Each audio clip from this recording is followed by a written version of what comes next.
the football channel, but I just want to put a announcement out there. The South is about to get hit with a very dangerous winter storm, so I hope you guys are prepared. I hope you stay warm. I hope you guys, are ready for it. Hey, what do you think? Bo Nix being no, that's fake. They're not going to do that. Save the season. They're not going to do that. They're not going to shoot up Bo Nix's ankle to get him out there, because if you do that, he goes out there, takes the wrong turn, it's completely done. I was just saying, we need to stock up for the weekend. Absolutely, Ben, we do. It's supposed to be a very dangerous storm. I'm in Longview, so I'm about 4 hours away from you, Ben. So 4 hours north of you. So everybody, please stay safe. That's why at the end of every single one of my live streams, I ask you guys to stay safe because of what could happen. And with this weather coming in, guys, please be cautious and follow your local weather channels. Go onto YouTube. There's a bunch of good creators. Please go follow them, or at least watch what's going on. So please be safe. But we are in the AFC NFC championship week. We know that the Seahawks are playing the Rams. We know that the Denver Broncos are playing the Patriots. And so there you go, Ben. That'll keep you warm. And as we get closer and closer to this game, and why I brought up the storm, as we get closer, the temperature of some of these games are going down. Let's go Broncos. Been watching Stidham highlights to feel better and better about the game. There you go, Jordan. I actually did a video today with some Stidham highlights. It looks like at kickoff, the temperature for the Broncos game is going to be 25 degrees. So again, when the air in Mile High gets colder and gets thicker, it gets harder to breathe. So remember that. Good morning, mamas. So the disrespect of Drake May is unbelievable. I'm not disrespecting Drake May. I'm not. Y'all know I like Drake May. Now, I do not like the overhype of Drake May. That's a difference. I like Drake May, and I will not disrespect him. But on the other hand, I do not like the overhype of Drake May. Thank you, Nessie. I appreciate that. That is the difference. This whole Drake May MVP thing, I completely disagree with. I do. He's not had a better year than Matthew Stafford, who, in my opinion, is the clear-cut favorite for the MVP. And to what I'm hearing, is going to be the MVP. Now, that does not mean that Drake May has not played good. That does not mean that Drake May hasn't helped this team, which he has 100%. But I don't like this overhype. Good luck on Sunday. I hear the Patriots are good, and I should know. I'm an Eagles fan. There you go. Yeah, Stroud really did hurt you. Stroud did hurt your team this week. Bills got robbed. Oh, man, I hear that all the time. Bills got robbed. Well, guess what? So did the Broncos. The Broncos got robbed because if the NFL or the referees would have called that holding in the end zone, it would have been a safety. The game would have been over, and Bo Nix wouldn't have gotten hurt. So that's the deal, right? We could go back and forth with that all day long. We could. I mean, if you wanted, we can.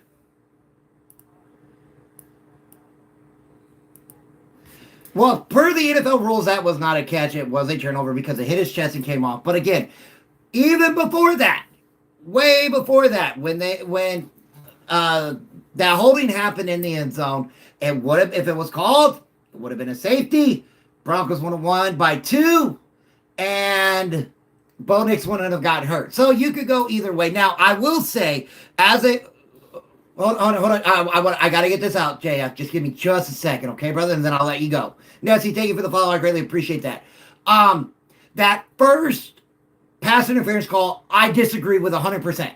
Disagree with it. It wasn't. They were ham fighting, both of them all the way. Should not have been called. Now, the Broncos still would have got a first down on a roughing the passer by Nick Bosa. But yes, I do disagree with the first pass interference call in overtime. Now, the second one, I do agree with, because as the receiver is going up, you could see the defender restricting him and holding his arm. But the first one, 100%, I disagree with. All right, JF, what do you got for me, brother?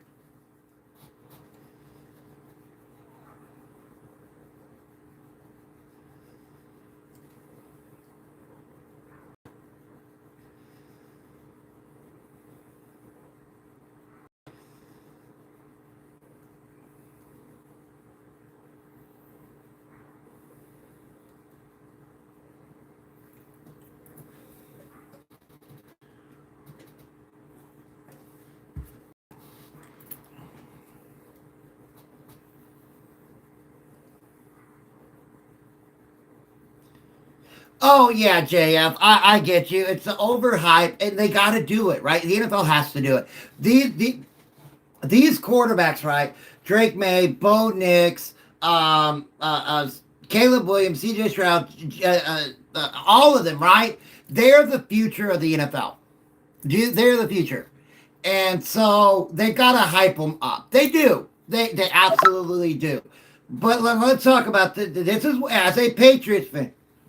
Well, I don't think he is either. I don't think he is either. And I agree with you 100%. But let's look at it this way. Yes, you won both games. You did. You beat the Chargers. You beat the Texans. But let's not fool ourselves here. The Patriots do have a problem. They do. They have fumbled 6 times in the postseason and recovered 3 of them, so they're 50-50.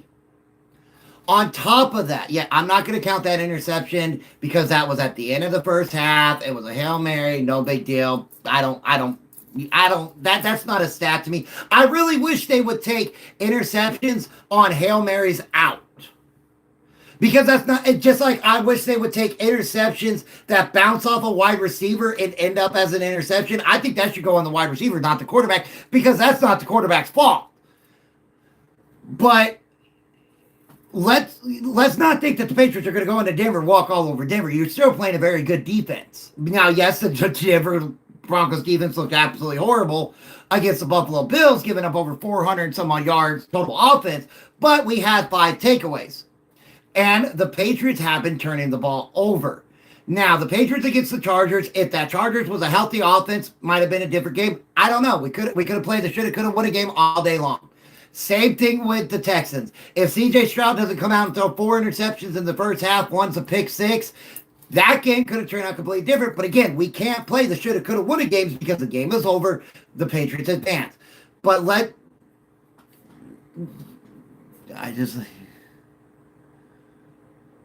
hey, if you're a Raiders fan, be a Raiders fan, man. I love, again, answering 2 chats here. I love Al Davis, God rest his soul. I love, old Raider Nation.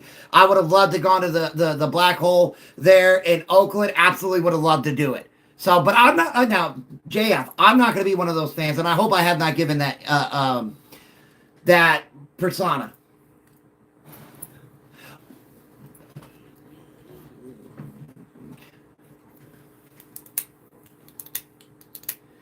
I don't. No, I don't. Because the Broncos have one of the best passing offensive lines in the NFL. They do. They give up the least amount of sacks. Okay? It's a stat, right? We could go with whatever with stats. We could say, well, stat is a stat. It doesn't mean anything, which is, we could do that. But throughout the 2025 NFL season, the Broncos offensive line have given up the least amount of sacks in the NFL. On top of that, Jarrett Stidham has a quick release. Now, again, this is going to be his first game. We don't know what's going to happen. If the Patriots go, the Patriots go. And I'll be happy for Mike Vrabel because I absolutely love Mike Vrabel. I think Mike Vrabel is an excellent coach. And I think that was the wrong move by the Tennessee Titans to let him go. So, I just, we're supposed to be getting Wanenberg, our center back. We're supposed to be getting J.K. Dobbins back. That is going to be a huge help for this offense. I see a lot of run game. I see a lot of possible short passes. Now, Stidham can light you up. This is the thing that the Patriots have to be worried about. Do not overplay the backup quarterback role. Meaning, do not think that, since he's a backup, we can come in and send 5-6-man pressures. Because if you put your corners, and I do love Christian Gonzalez, don't get me wrong, Christian Gonzalez is a great player. But if you put your corners on islands on one-on-one, Stidham's going to light you up because he's been able to do it. It's been proven throughout his career. I hope I got an answer.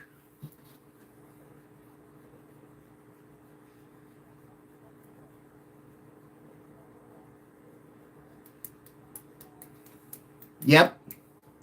That is a penalty. That is a penalty.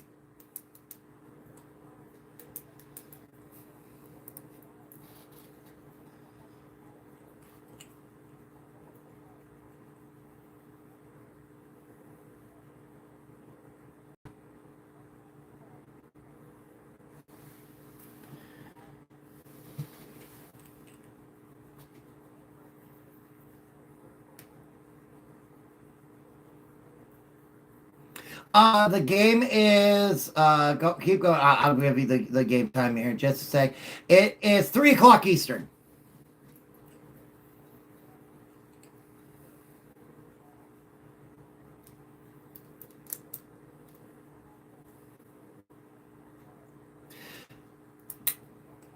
He got mad because he was called for the defensive pass interference at the end of overtime that moved the ball all the way up there for an easy field goal, and he slammed his helmet down. Now, you cannot do that in the NFL.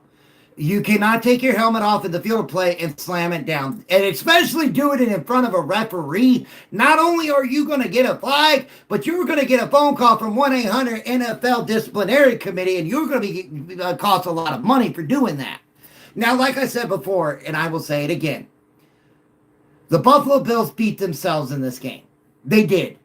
2 interceptions, 2 fumbles by Zach Allen, and a fumble by James Cook. You had the ability to go up 14-3. Alex Singleton played out of his mind, forced the fumble, recovered by Hufanga. That was a momentum shift.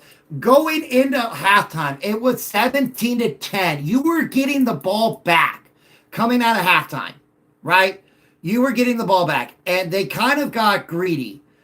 And the Bills got greedy. Allen runs out, and we know Allen likes to carry that ball like a briefcase. Benito comes behind, knocks it out, covered by the Broncos with 2 seconds left to go up 20-10. And then coming out of halftime, Allen does the same exact thing again. Thank you, I appreciate that. My wife actually got this for me. It actually has my last name and my jersey number on the back when I played high school football. But coming out of halftime, it was 20-10, and you fumble the ball again, which allows the Broncos to go up 13-10. Now, I was upset because I'm like, come on, guys. Let's start turning these turnovers into, touchdowns, not field goals. I was upset with little Jordan Humphries, even though he redeemed himself. But yes, the reason why the Patriots have such a good defense is because of Mike Vrabel. Mike Vrabel played on the defense. What's going on, Matt? Football Talk. Go ahead. 23-10. Thank you. Mike Vrabel played defense for the New England Patriots. He's a great defensive-minded guy. Josh McDaniels is a great offensive coordinator, right? And you got to remember, Josh McDaniels is the guy who drafted Jarrett Stidham. Josh McDaniels is the one that traded for Jarrett Stidham to go to the Raiders when he got the Raiders head coach. Josh McDaniels and Mike Vrabel were the ones who were trying to get Jarrett Stidham back this offseason, but he decided to sign with the Denver Broncos. So let's not think that Jarrett Stidham can't get it done. I'm not saying the Broncos are going to come out there. I'm not coming out here saying that the Broncos are going to dominate the Patriots. It's going to be a very tough game. Again, right now at kickoff, as we're reporting right now, the weather has dropped from 43 degrees at kickoff now to 25 degrees at kickoff because of the storm that's moving in.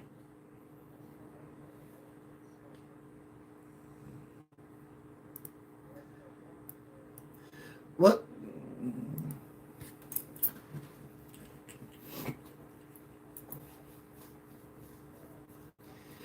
Well,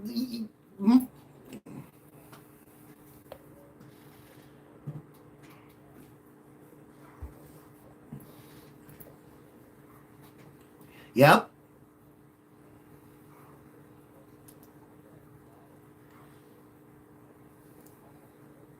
Well, technically he did. He did.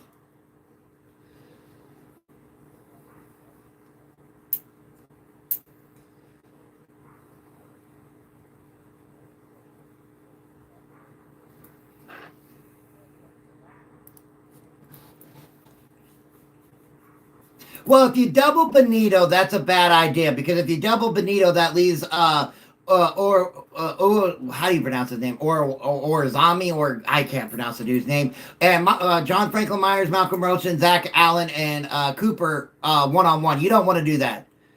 You don't want to just double Benito and forget everybody else on that defense.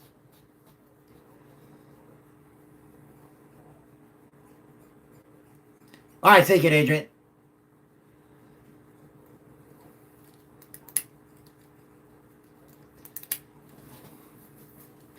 I agree.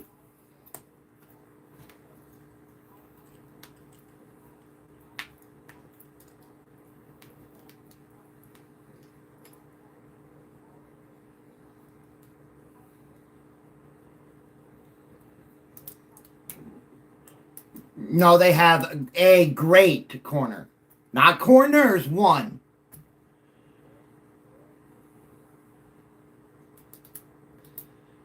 I'll disagree, but go ahead. No, I'll go ahead, Secret Agent. Go ahead.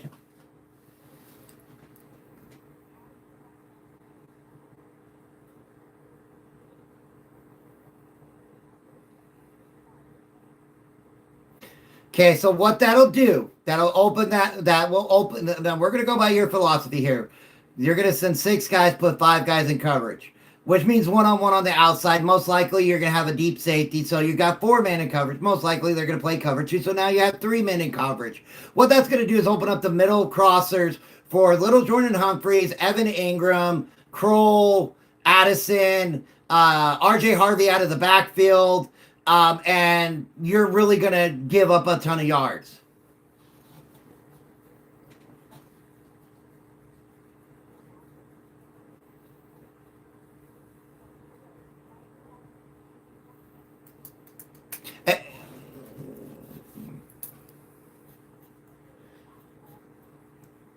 Yes, he is.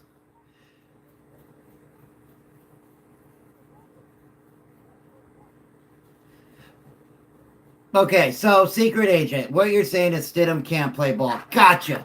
I got.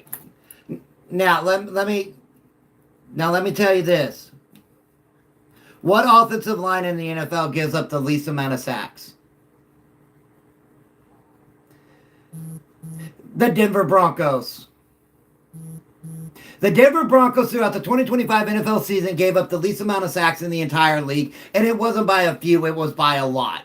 What team leads the NFL in sacks? That would be the Denver Broncos. What team leads the NFL in quarterback pressures? That would be the Denver Broncos. Now, yes, we are second in the NFL in drop passes, but it looks like we could be getting Pat Bryant back. So don't sleep on Pat Bryant, because if you put Christian Gonzalez on Sutton, which you're most likely going to do, you're going to leave Pat Bryant one-on-one, and Pat Bryant's going to roast you. He is. Then you got to think about Little Jordan Humphreys, who is a very good wide receiver. Marvin Mims and a speedster. I really, don't know how to feel about that. You're going to get RJ Harvey out of the backfield for a little, so if you rush 6, right, if you're going to rush 6 or 7, I'm going to go with that. You're going to rush 6. We're just going to keep it at 6. All RJ Harvey has to do is block, sneak out. There isn't going to be anybody in the middle of that field unless you're playing cover 2 robber. And he's going to catch it, showing he can break tackles, so he can either break it for a long gain or a first down. You want us to dink and dunk you? We've been proven dink and dunk. We can even go over top, because if you start to, hold on, yes, Stidham is a mobile quarterback.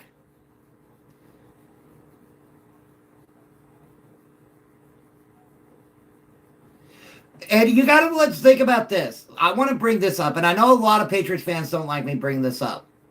You had a 24-3 lead against the Buffalo Bills. 24-3 at halftime. And you lost that game. You lost that game. When did it count? The Patriots did not beat the Bills in the playoffs. No, I said the Bills.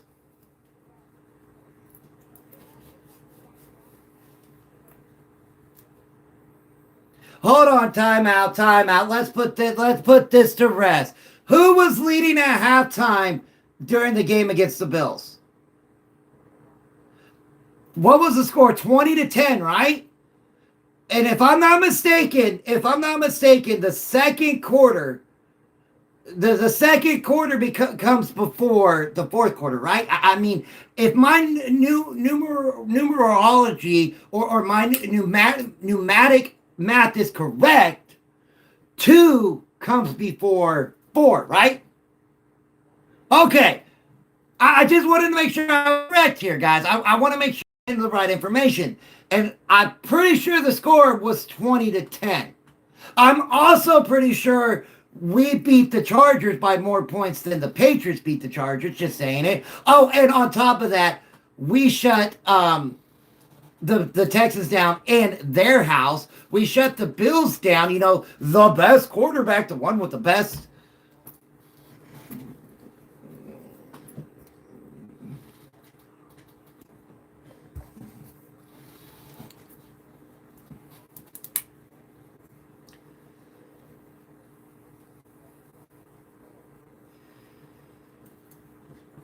And here's another thing. The one of the best rushers in the NFL.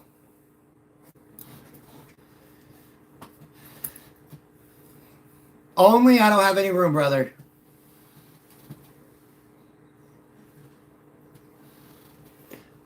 And and here's another thing. Here's another thing.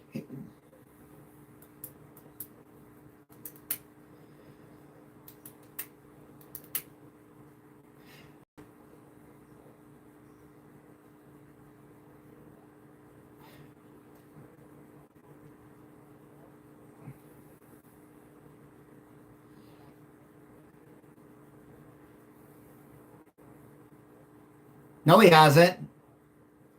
Who was he a backup to? Do you remember when he was drafted out of Auburn? Who was he the backup to? Who was he the backup to?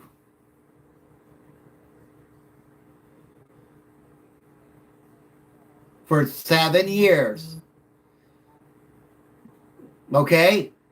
Did Malik Willis for the hold on? Did Malik hold up, time out. Let's talk about backups this year. I could have swore there was a guy for the Texans.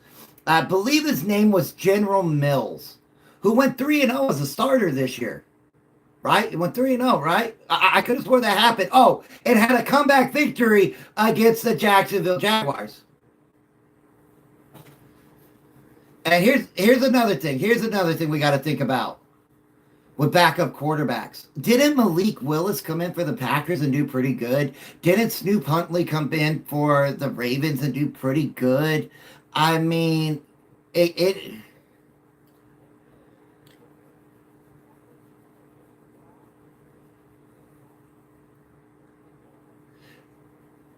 was the Patriots. It was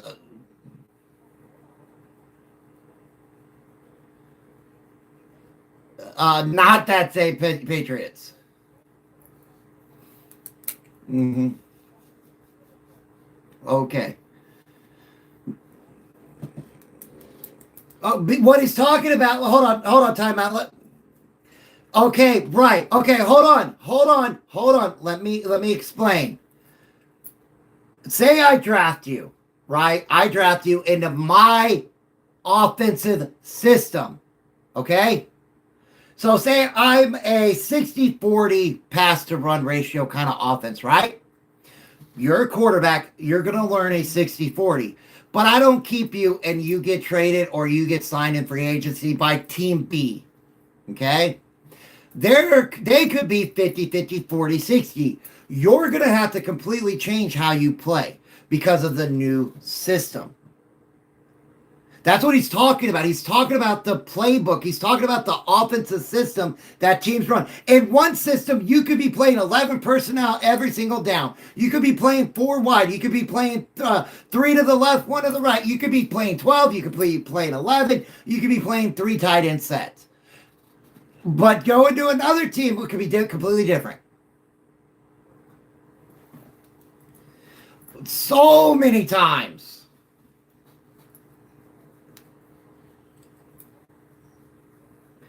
And before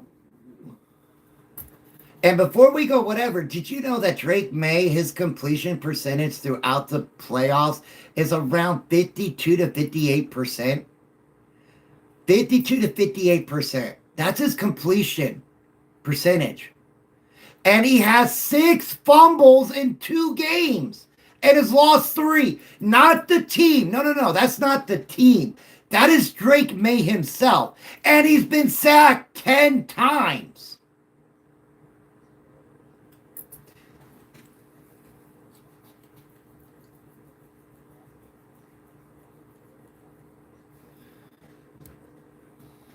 I don't have anybody to drop to bring you up only.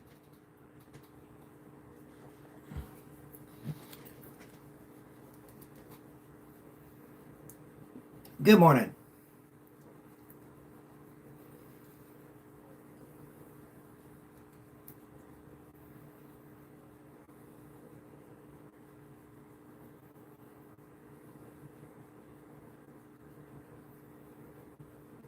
Yeah, I do like the Broncos.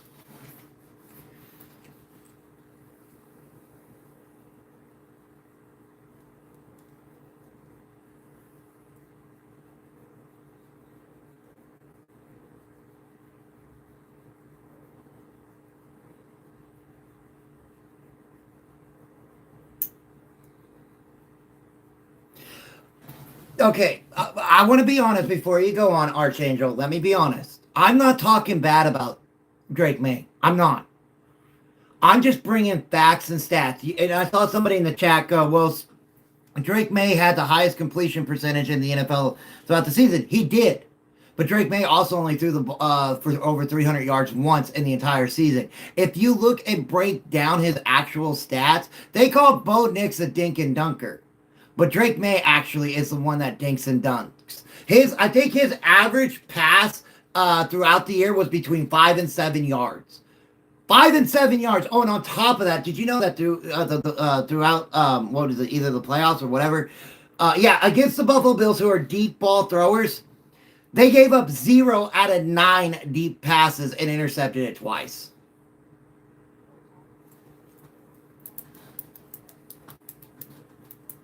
Archangel.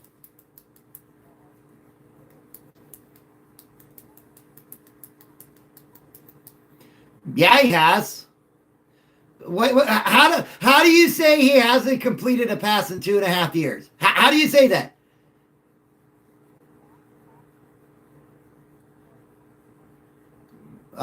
Well, technically, yeah, if you were to say that he hasn't completed a pass in the regular season, I'll agree with you.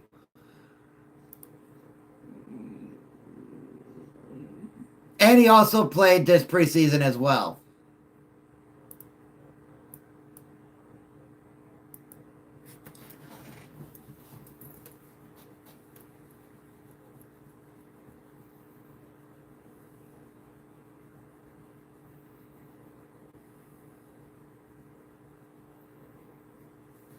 What's up, brother? What's going on?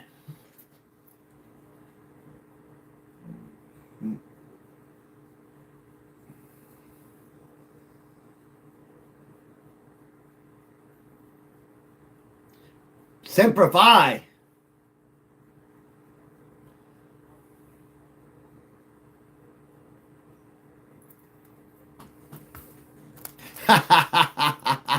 Yes, I am.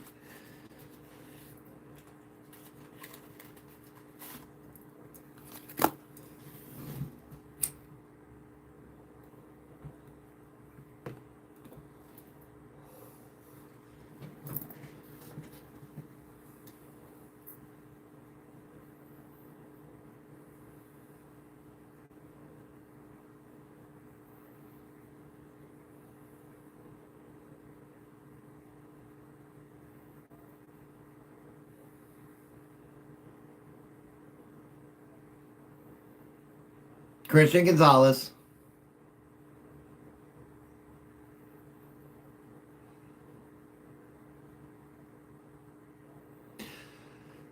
How long? About 25 years.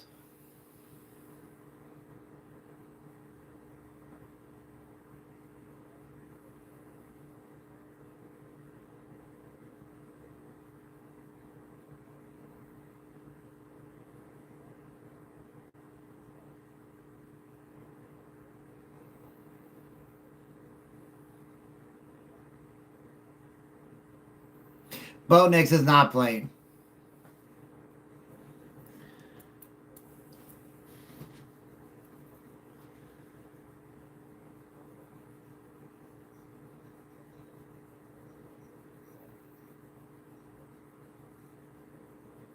And the Texans also have the worst offensive line.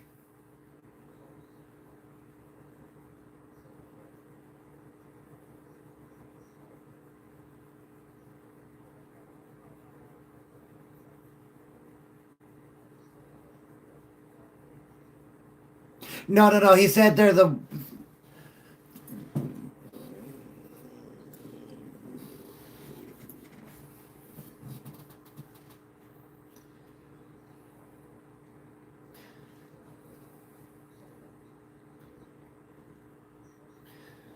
Do you think Denver's? No, I don't think Denver is done.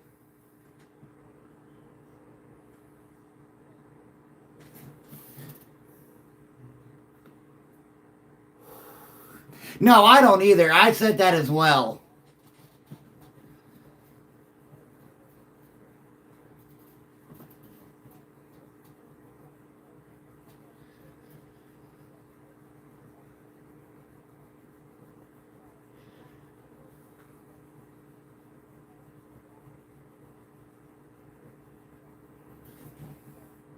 If they do, they do. I still root for my team.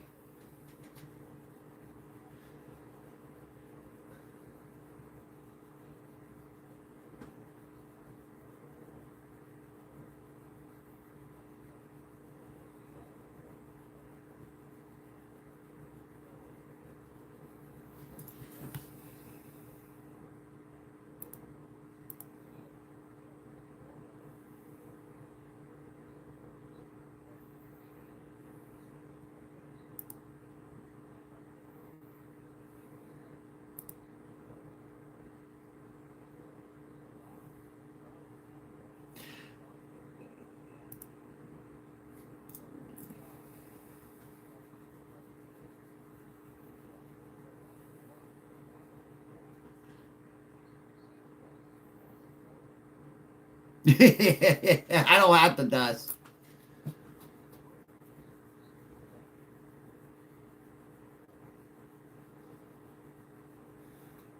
You're can the Broncos?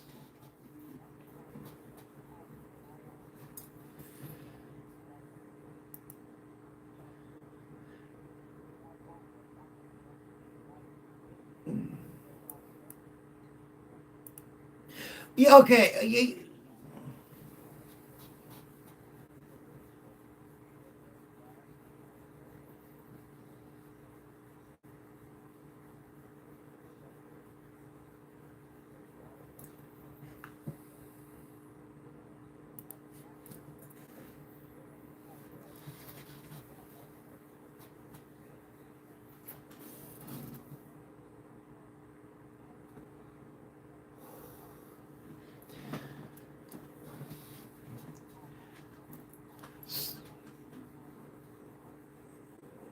So you're saying the Broncos defense is bad though?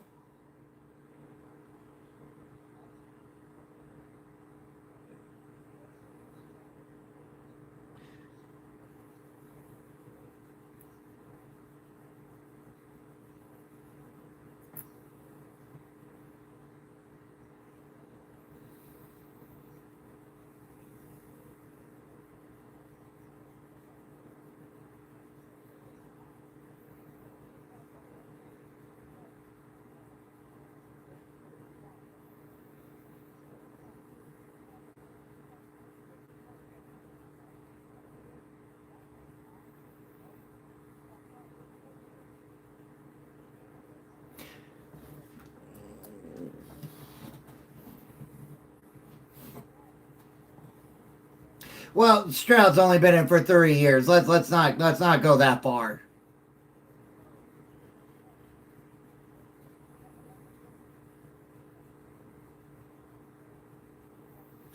Vincelli, everybody said no way in hell the Bills were losing to the Broncos. So this is what I think is funny. This is what I think is funny. Everybody said the Broncos couldn't do anything with Bo Nix. Now they're saying the Broncos can't do anything without Bo Nix. So make up your mind. Which one is it? Which one is it?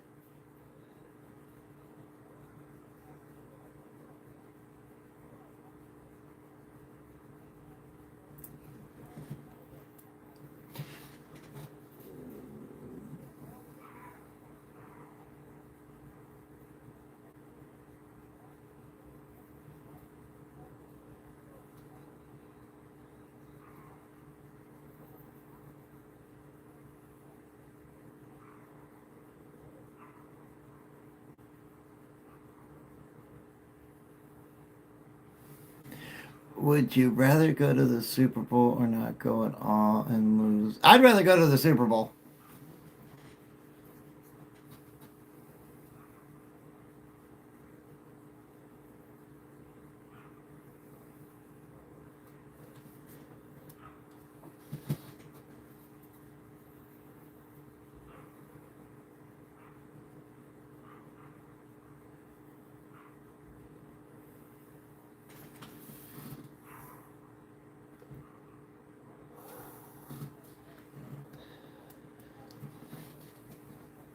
What up, Chester the Gamer?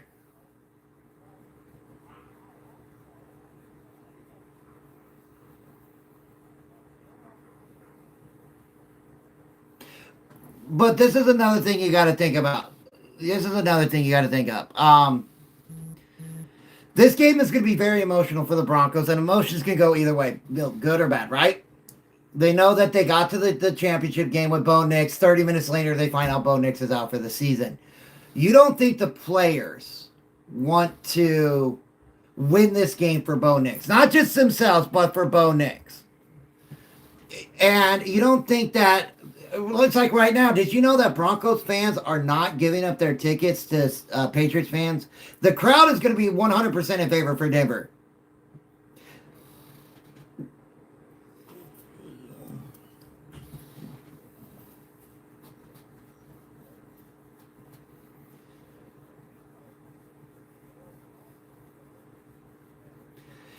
So what you're saying? So let me get this straight. Let me get the. I want to ask. Hold on. I want to ask this question to the Patriots fans. So you're saying the Patriots are going to win and the Broncos have no chance? This is my question. This is my question. Let me ask you this question. What's your going to be your excuse when you lose? The Bills had plenty, right? I mean, look at the Bills fans. Look at the Bills fans. Oh, the refs screwed us. Oh, that was a catch.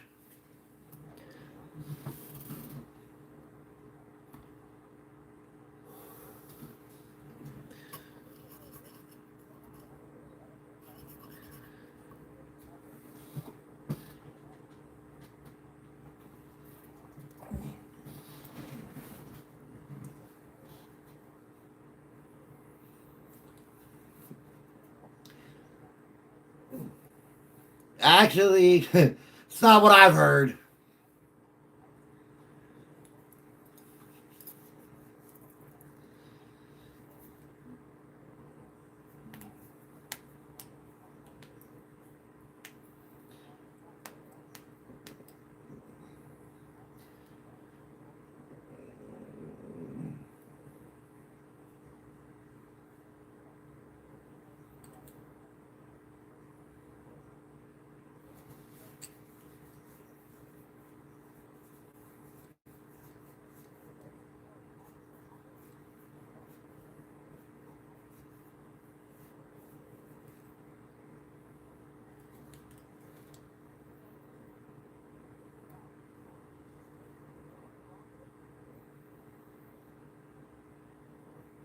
I won't.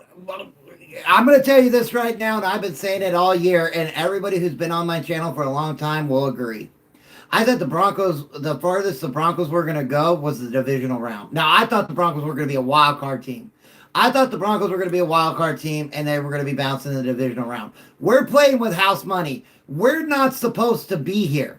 According to every NFL analyst, every NFL whatever, we aren't supposed to be here. It was supposed to be the Buffalo Bills versus the New England Patriots. That's what every NFL analyst said. That this was Josh Allen's year, right?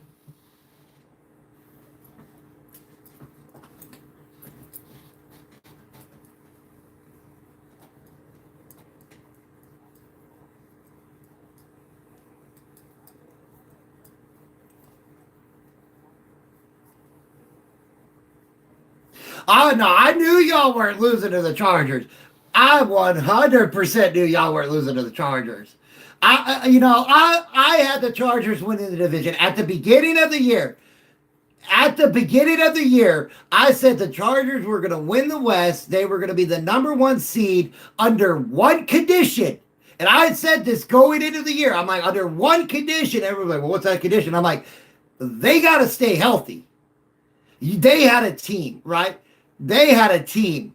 And that was the problem. I said they were going to be the number one seed. They were going to win the West. And then a little caveat and in quotation marks, stay healthy. That didn't happen.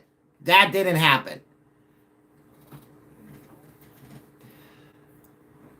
I mean, when that wild card game started or was announced, Chargers going to the Patriots. I'm like, Do we need to put a blessing of a protection on Drake May or on Justin Herbert? I think somebody needed to go out there and give him his last rites or something. You're on your fifth tackle, fourth guard, fourth tackle, third guard. You got guys literally off the couch protecting your star quarterback. You have no run game. And I'm like, somebody needs to go make that man a metal suit to play in because he's going to get beat up. And just because he was sacked 6 times, that doesn't tell you the full story. That dude was knocked around the entire game.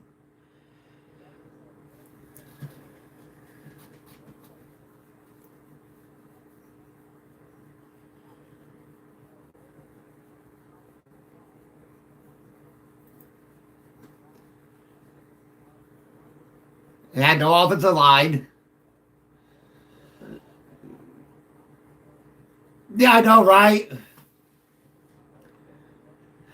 Actually, I did not see the Raiders being this bad. I I thought they were going to be fourth in the West, but not this bad.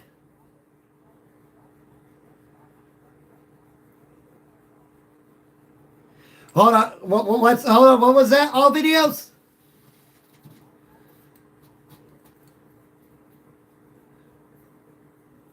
Really? I just posted one. I just posted one this morning.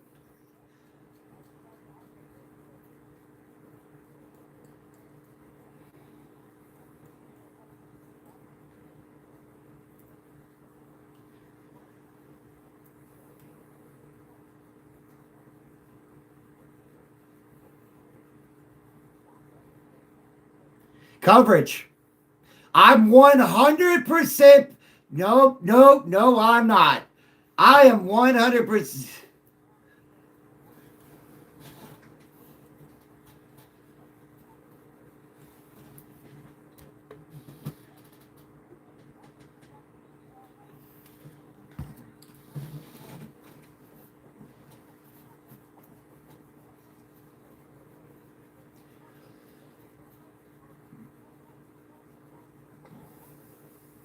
See, Chapo's got it right. And I agree. I'm playing coverage.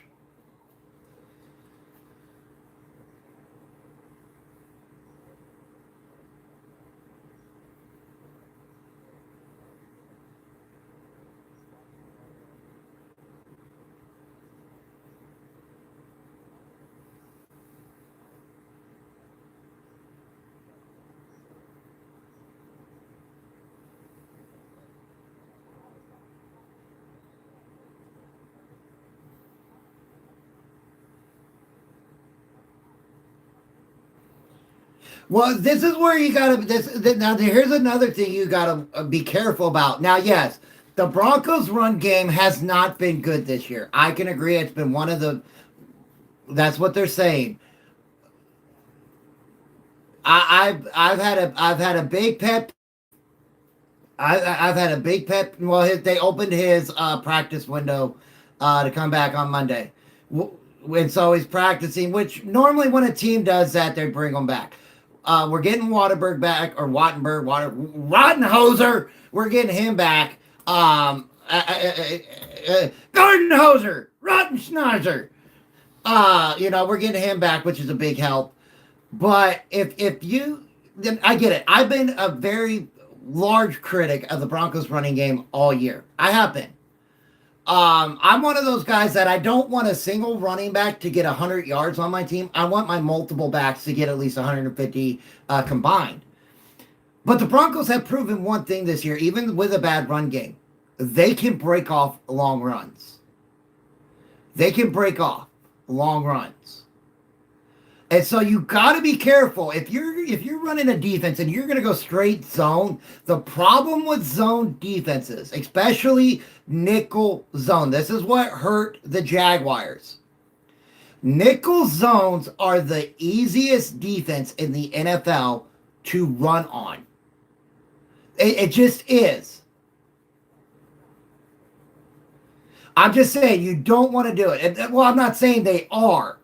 I'm just saying that's what the Jaguars did. That's why Cooks ran up and down and Allen ran up and down on the Jacksonville Jaguars. Because they play a zone They play a nickel zone shell, which I can't stand. I'm not saying that. All right, what's up, all videos?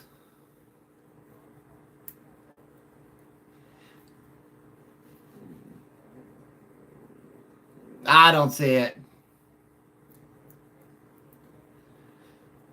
If he just had surgery yesterday, I don't see how. I mean, he's not going to be doing what was his name for the Red Sox pitcher?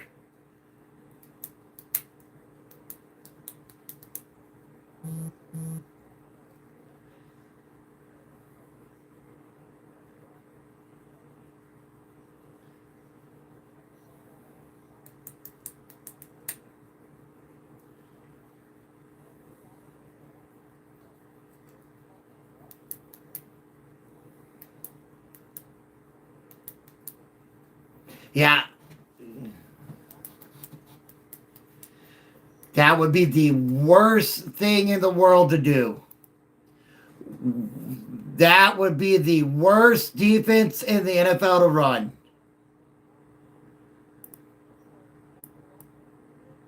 All right, hold on. I got a board. Hold on. All right.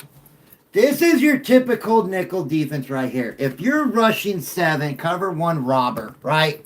What that means is, right. You have to be in a 2 high safety to play a cover 1 robber.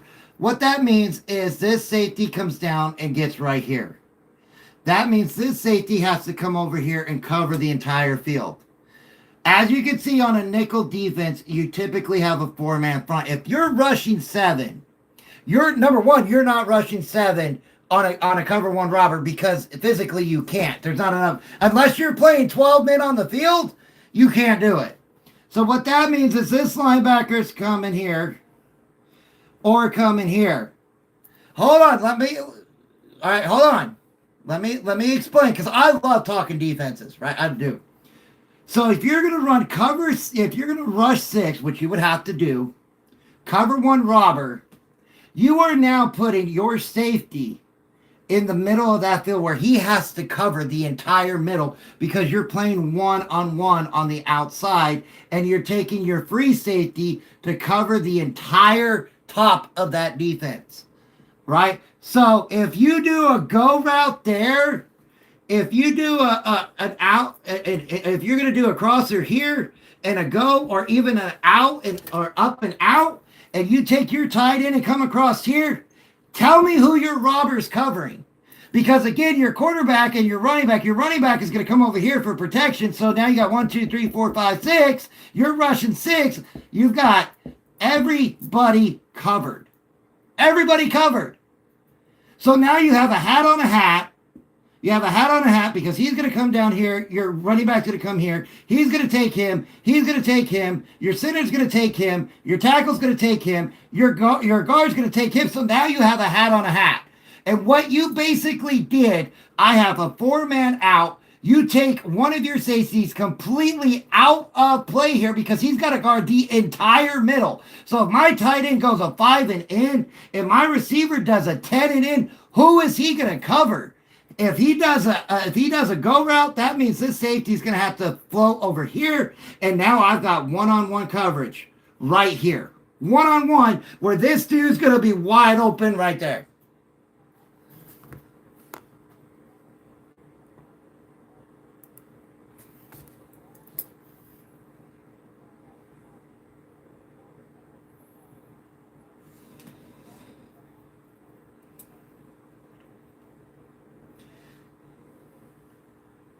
All right, that's a great question. Okay, hold on.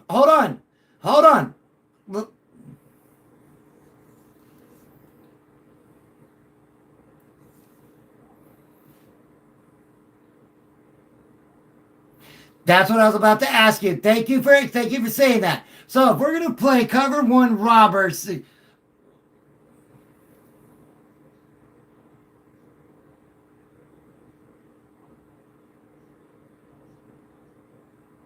Ooh, I love the 3-3-5.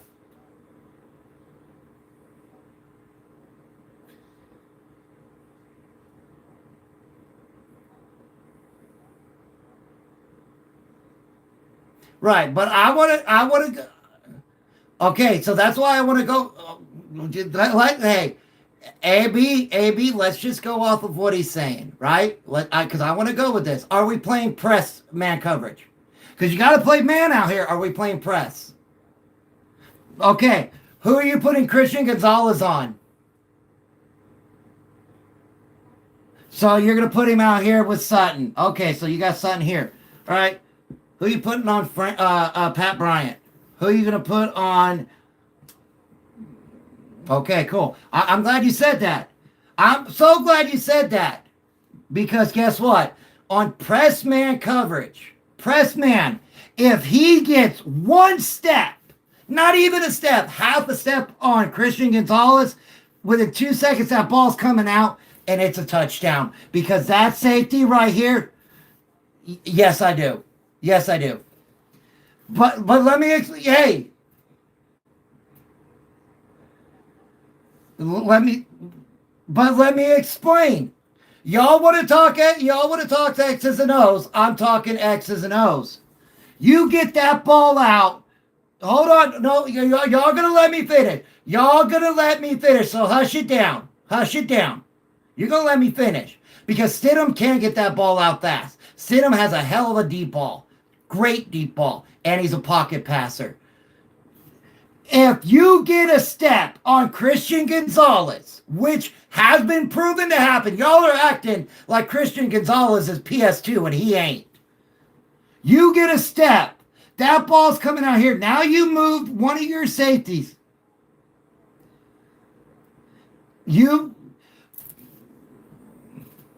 Exactly. If. Right. So. I guess not. I guess we should just forfeit this game because there's no way in hell none of this is going to work. But I'm going to prove something to you here real quick, Secret.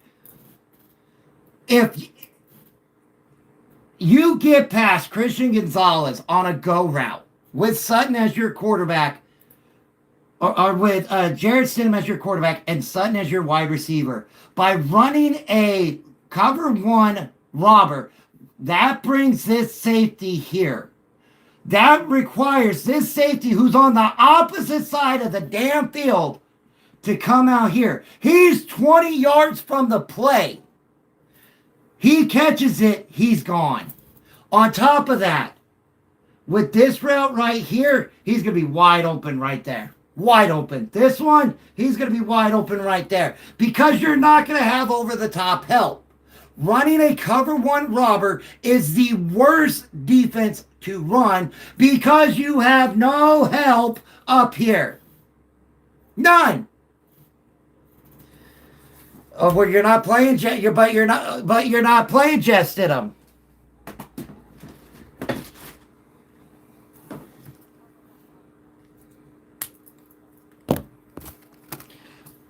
All right, I gotta go let me go get my cleaner and a paper towel. I'll be right back. Y'all keep discussing amongst yourselves. I'll be right back. I gotta go get cleaner so I can set this up, okay?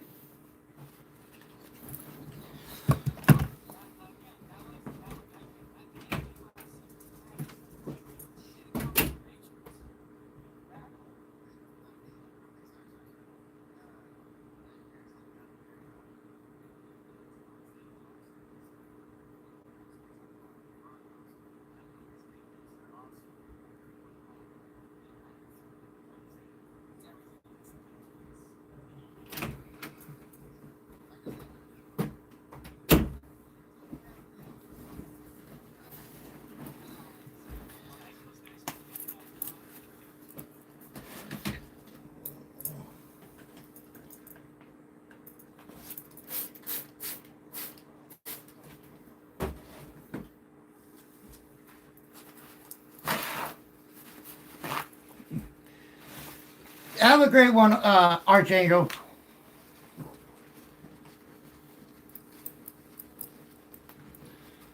This is why when I redo my room,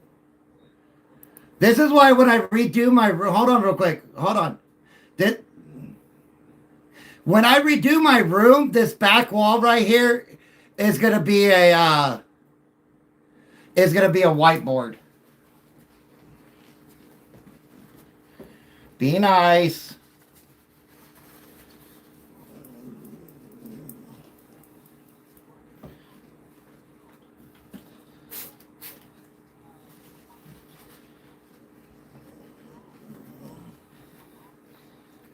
Yep.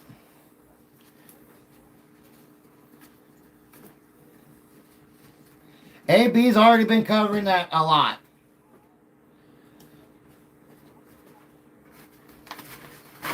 So,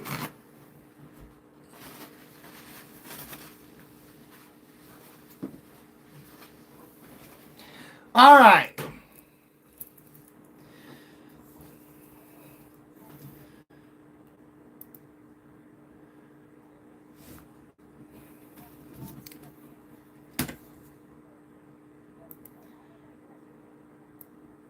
Jaeger!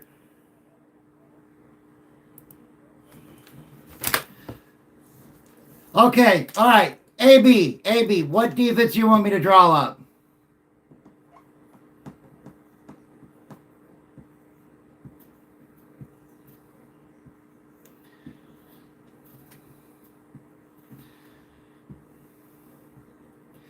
Okay, what? Hold on. AB, what defense you want me to draw up? Y'all were saying what, a 3-3-5?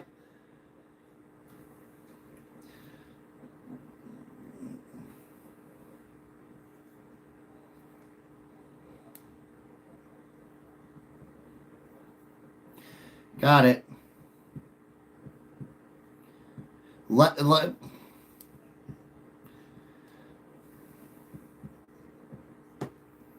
Too high safety?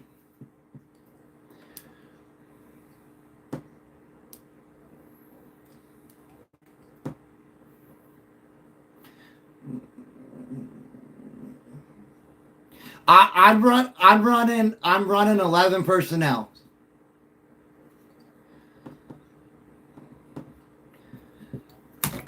All right, there's your there you go. So there's your base defense right there. Your 3-3-5.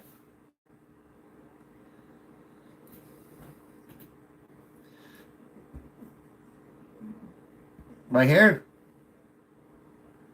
Oh, okay. Down here. Where at? About right there or here? Right there. All right. So that's a cover 1. Okay.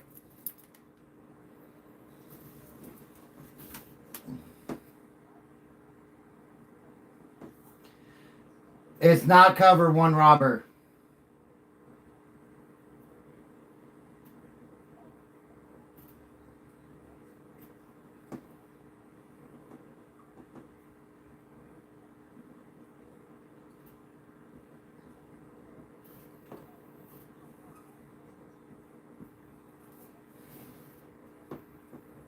All right, so, oh wait, this is a free safety. Okay.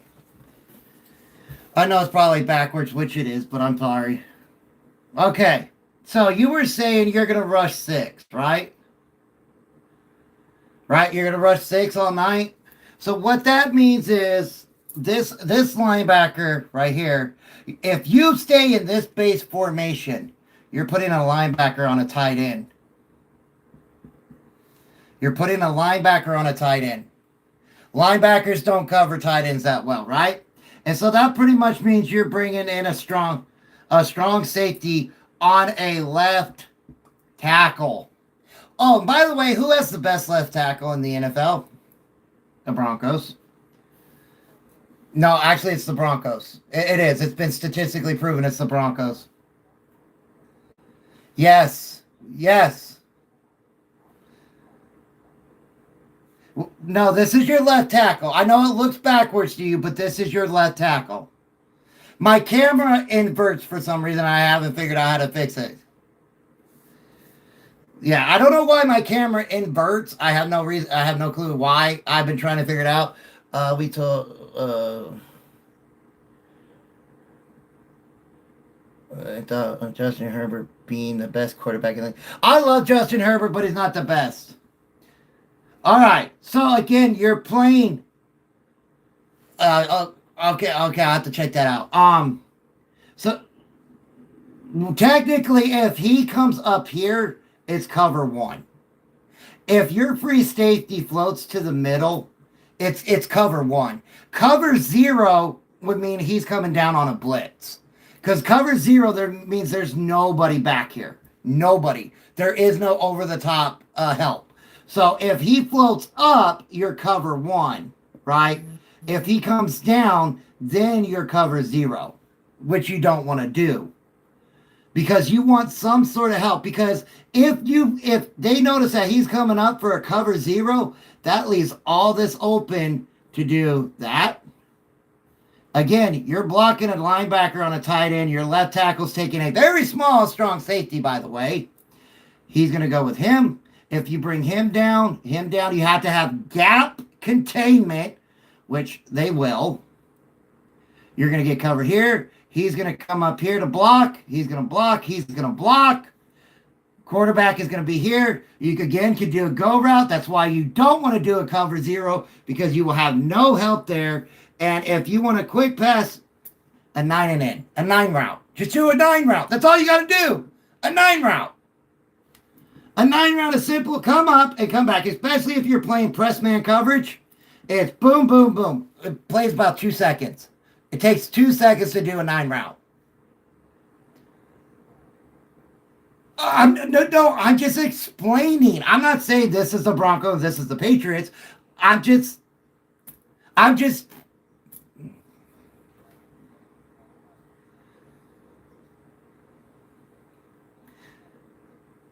right. If you have Team A versus Team B, and it doesn't matter if this is the Broncos, this is the Patriots, this is Team A and Team B. I did not say Broncos and Patriots.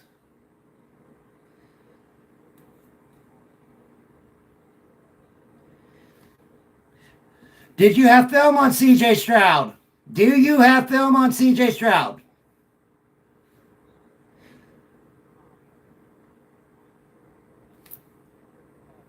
I didn't say this was the Patriots and the Broncos. I said Team A and Team B.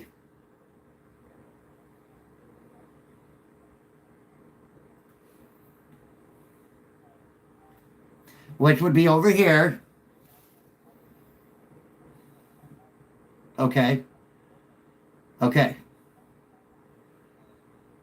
No, I want to hear it. I want to hear this.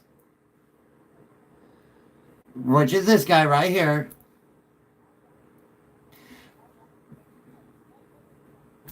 Right, that's cover one. That's what this is. Okay? Pat Bryant. No, he's not. No, he's not. It's Pat Bryant, which would be right here. Mm-hmm. No, your safety will not. If you move your safety all the way over here, you're leaving this wide open.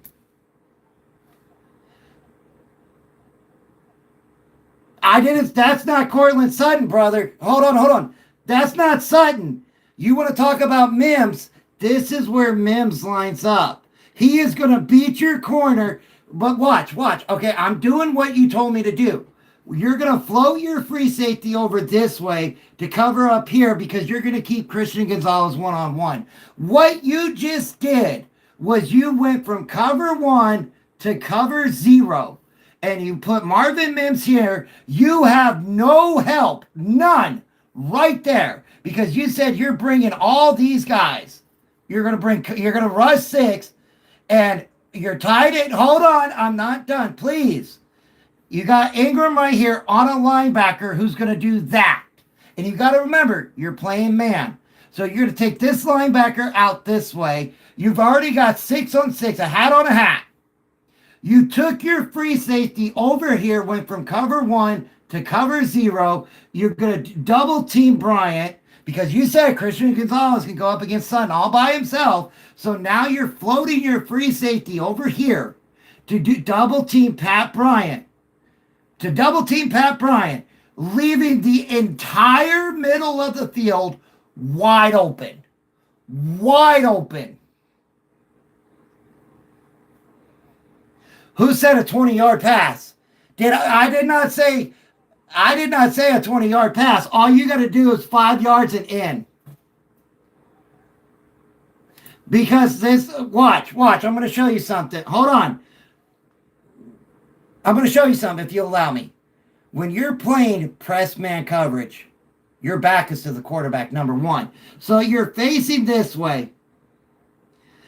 You're facing this way in press man. As soon as he goes, your corner turns. And he has to follow. Or he's going to backpedal. Once he backpedals, Mims can go this and that. It's called an out and in. An out and in. It's a simple juke in. Your corner's going to float that way. He's going to be wide open. It takes probably 2 to 3 seconds. And now you brought all these people. You brought all these people. And he's going to be right back here, right there.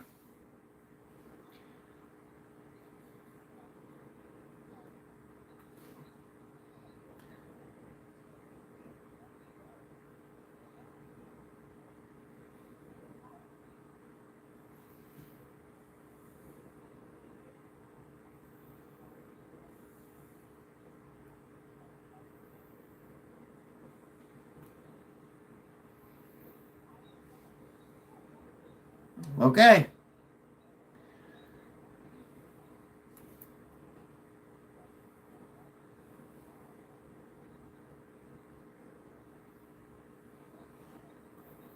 Hold on. Go ahead, Chris.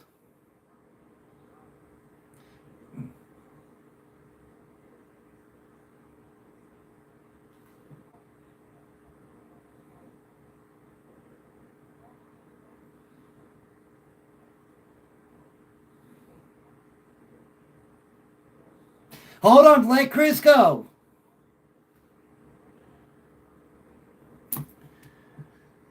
Can we please let Chris go? Go ahead, Chris.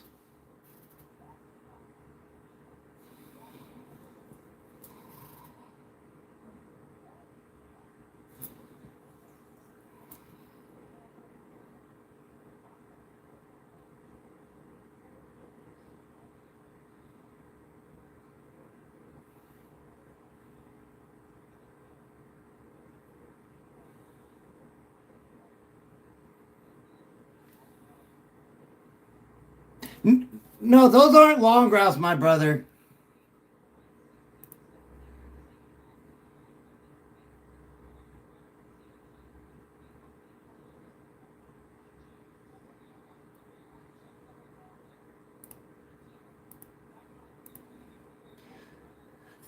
Okay. Okay. Hold on. Let me take this one. So you're not worried about a running back getting checked down, all right? So let's go first down and 10, right? Well, hold on. I'm going to show you what's going to happen. Check down, 4 yards. So it's second down and 6. Check down. We're going to go 5 yards. Third down and 1. Check down, 4 yards. Oh, that's a first down and 10. And you're going to march right down the field. Why do you... Okay, are you guys on... This is my question. Oh, no. You're going to let me go. This is my channel, and you're going to let me go. You guys are under the impression that Jarrett Stidham is a bum. Do you know what team wanted Jarrett Stidham in the offseason? The New England freaking Patriots. So if he is such a bum-ass quarterback, why did your team want him back? So he's such a bad backup, but your team wanted him back. But you're saying he's... Oh, thank you. You just said a solid backup.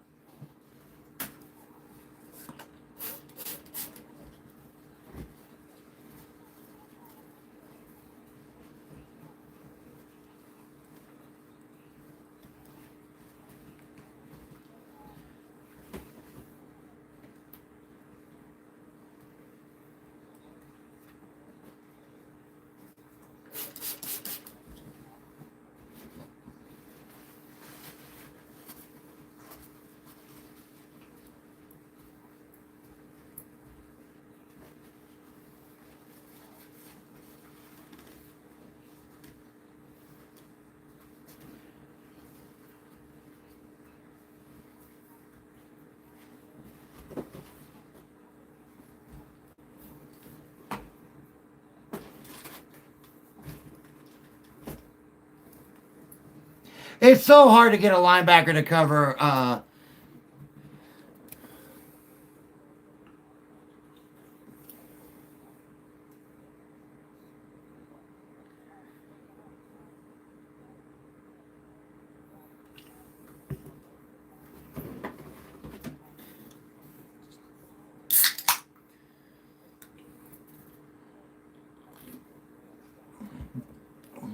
All right, let me ask you this question. News going around: Deion Sanders could be the new coach. I don't think Little Monsters. I've heard that. I doubt it. I don't think Deion's going to be the head coach of the Browns.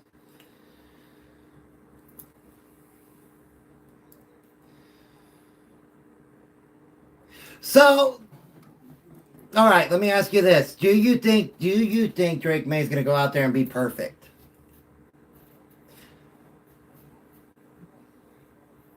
He's been sacked. He's been okay. Cool. Let me go. Let me go. He's been sacked 10 times, fumbled the ball 6 times, and they lost the ball 3 times. But y'all want to be glorified. Well, I'm going to glorify you. You beat the worst offensive line in the NFL with no passing game against the Chargers.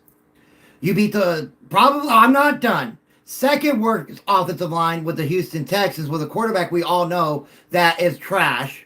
It's been proven all year long. I'm not done. I'm not done. Who threw 4 interceptions in the first half, who could not capitalize on the turnovers with an elite defense. An elite defense. The Broncos are number 2 in the defense in the NFL this year. Thank you, right behind the Houston Texans. But guess what? The Broncos' offensive line is number 1 in the NFL when it comes against allowing sacks. The Broncos are also the number 1 in the line for run stopping. Also, on top of that, the Broncos do like to do a lot of outside zone, and they like to throw the ball to the running backs a lot. They do a lot of crossers and stuff like that. But this is what I'm not done. This is what I'm trying to get at. You are not going against the depleted Chargers. You are not going up against an incompetent Texans. You were going up against the Denver Broncos in Mile High. Now, let me ask you this question. It's going to be loud in that stadium. Has Drake May played in an environment like Denver this year? And the answer is no. He has not played at that. I'm not done. Not yet. He has not played in. This is my damn channel. He has not played in that elevation. He has not played in that crowd noise. He has not played up against the defense outside of the Texans, who absolutely wrecked him. Wasn't the Texans' defense fault that their offense was horrible? Now, was it? 7 points in that game came off of the Patriots' defense because of how awful that offense was. 4 interceptions in the first half. No team's coming back from that. I'm sorry. I don't care who you are. I thought they should have put Ben Mills in at halftime. But going into this game, y'all thinking that you're going to walk right through Mile High into Santa Clara. I'm okay with it. I want you to think that. Because on Monday, if the Broncos win, I want you all to come back and tell me where you went wrong. Oh, I know you are, Jaeger. Jaeger! Yes.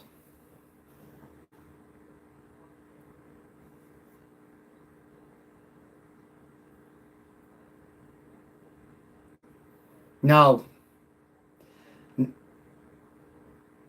Yes. You want to know why? Who's been in the wait a minute. Who's been in the NFL longer? Who's been in the NFL longer? No. Who's been in the all I need to know is who has been in the NFL longer. Not played. I just said in the Jets. Okay. Who's watched film longer? Who's watched NFL film and dissected deep film? Stiddy did it. Okay. Cool. So don't you think a guy...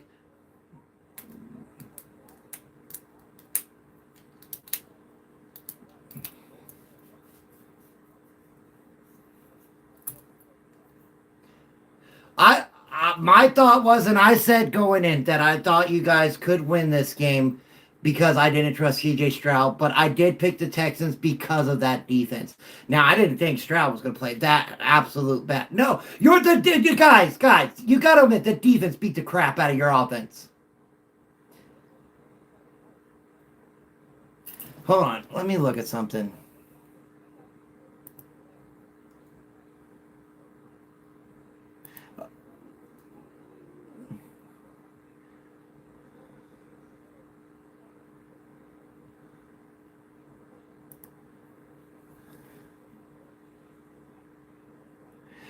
All right, let me ask you this question. Hold on, since you want to say that. Hold on. Well, there went my pen. Let me ask you this question. What was your third down conversion rate?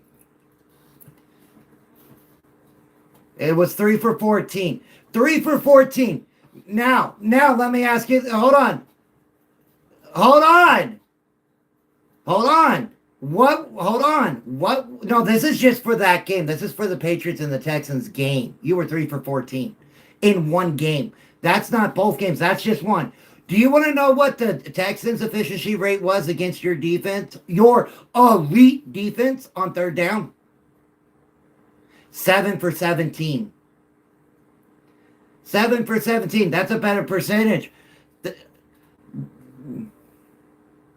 All right. Hold on. I'm not done. We're going to go stat for stat here. You had 5 sacks for 36 yards. You were sacked 5 times.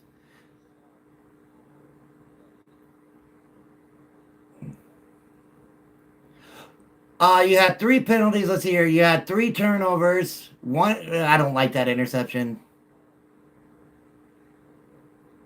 So let me ask you this question: that since you guys are, no, I'm going off of how the NFL goes off of.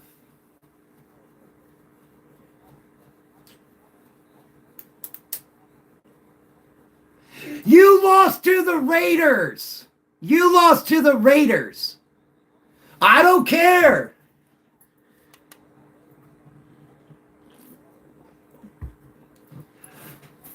And that same Josh Allen, hold on, only.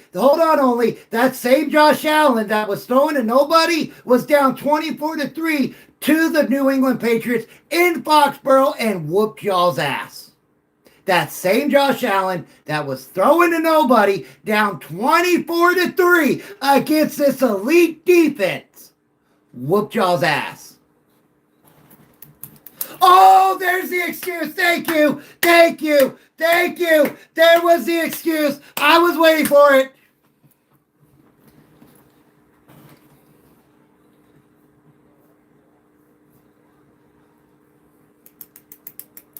Yes, sir.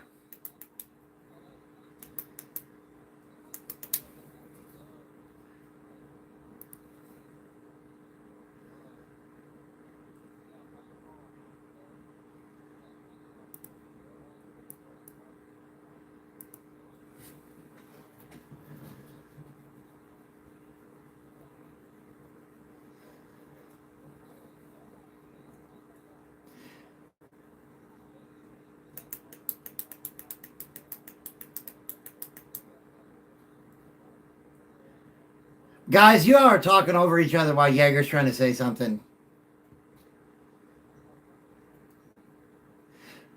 Okay. Hold on. Time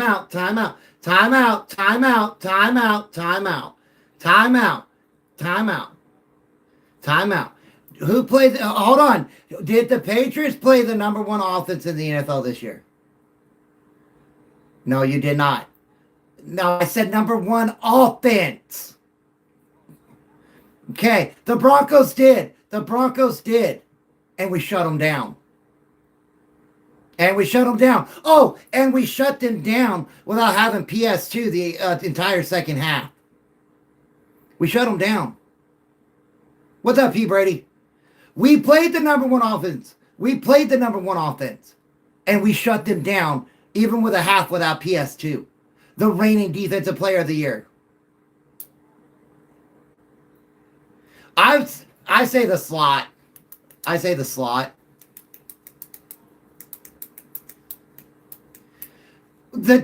So the deal with Mims technically, yes, he's listed as a wide receiver. Mims is listed as a wide receiver, but he's more of a returner, right? And that's what I've been trying to tell fans all year. Marvin Mims is more of your return specialist. Yes, they put him in for jet sweeps, as a emergency wide receiver, which we had to do last week against the Bills. But he on the depth chart, Marvin Mims is not really up at the top. Marvin Mims is more of the guy that you go to for punt returns, kick returns, jet sweeps, stuff like that. But when Franklin went out, when Bryant went out, they had to move Mims up because that was pretty much it on their roster besides little Jordan Humphreys. And so they moved him up. And so Mims is a wide receiver. Again, he's listed as a wide receiver, but they like to use him as return specialist. So if you bring up another wide receiver, which we're going to have to do because I don't think Franklin is going to be able to go in this game, which I'm okay with because I've had a lot of problems with Franklin this year, especially when it comes to drops. You're going to have little Jordan Humphreys. You're going to have Pat Bryant because I hear he's going to play. I haven't really seen anything that he's not. I actually saw on his Instagram that he's ready to go.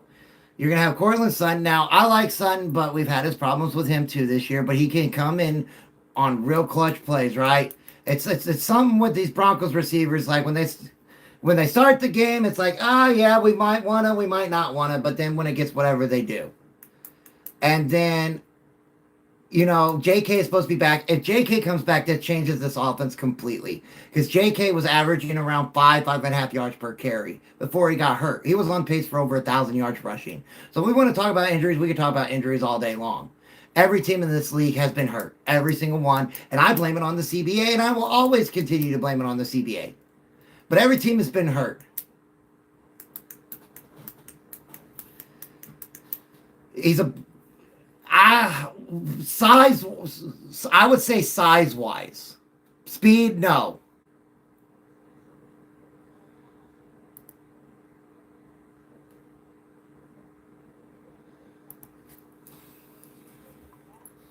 He did.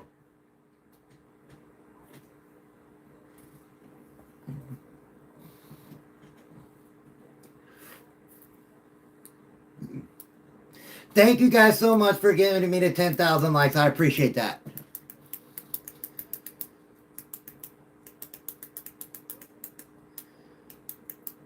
Now, is it the Bills?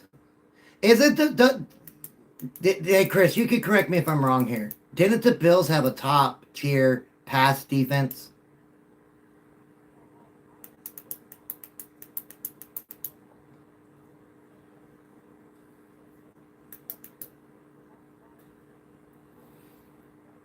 Running. Yep.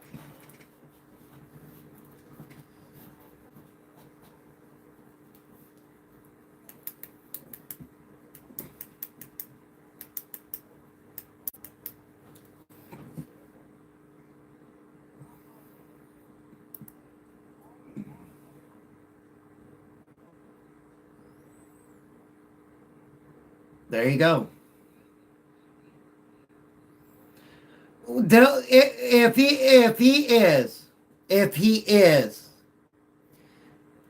oh, I get that question a lot when it comes to Elijah Moore. If he is, it's going to be like a play here or there. It most likely is going to be for run blocking. What? Why don't we have a lot of weapons? Because we're still carrying the most dead cap space in NFL history, unfortunately, for one player.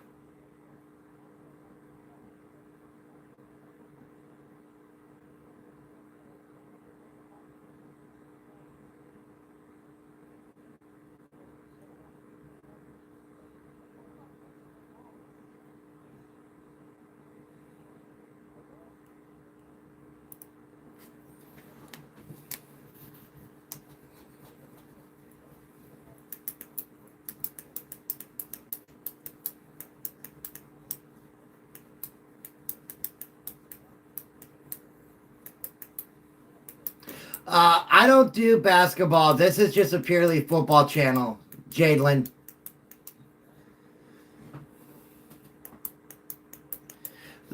The Broncos have a really good backup quarterback.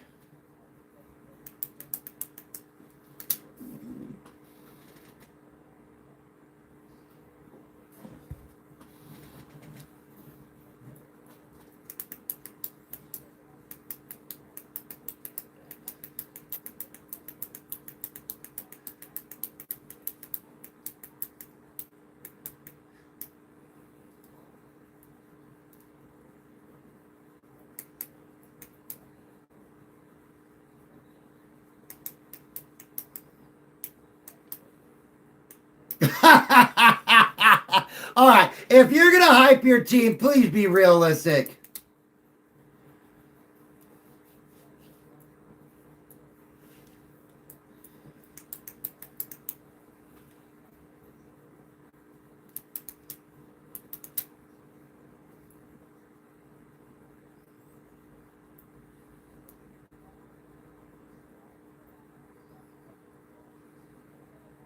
Okay, before we go in the chat about their schedule, number one, I don't do the whole strength of schedule crap. There's nothing no team can do about it. I don't go off of the strength of schedule because when you look at that, and let's make this perfectly clear to anybody out there who wants to go, oh, well, look who they played in their strength of schedule. The strength of schedule is based off of the prior year win-loss record. It's not about the year that they're playing. It's based off the year before.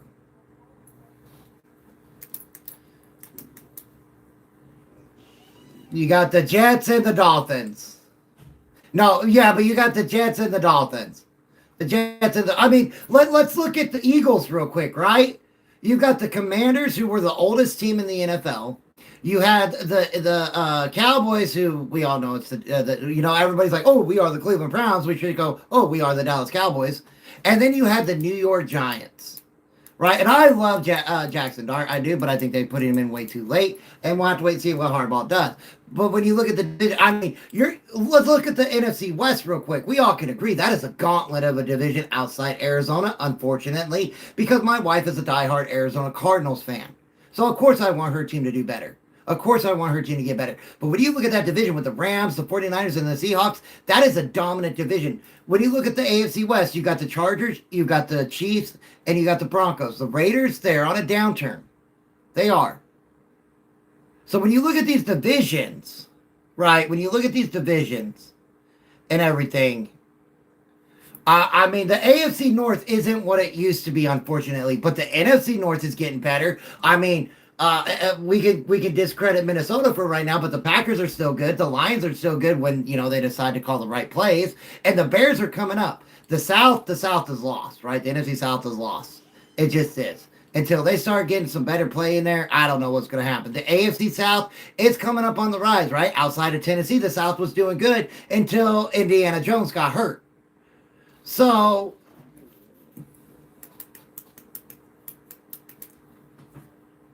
all right.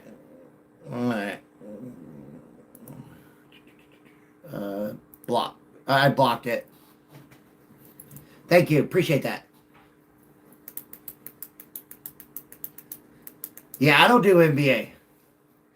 Well, just looking at the divisions, right? So why I bring up the divisions is off of strength of schedule. When you're number one in your division, you get the number one schedule, right? You have to play, of course, outside of your division, and the division the other two divisions you got to play that year. It's set up every single year that you will play your division, an AFC division, and an NFC division. Now, with the remaining games, if you are number one, that would make it, what was that? Let's see, here's 6, 10, 14. So the three other games have to be other number one teams you're not playing already. If you're the number one in if you win your division, like the Broncos, they won their division. So next year, outside of playing the AFC West and whatever AFC team AFC division they play, and NFC division they play, the final three games are going to have to be against other number one teams that won their division. That is how it works out. So the whole strength of schedule thing, the Patriots were last in their division, right? Last year, were they last or were they second to last? Yeah, you were 3 and 14. You were 3 and 14, so you were last. So outside of your division, you had to play an AFC division and an NFC division this year, but your three remainder games were against three teams that were fourth in their division.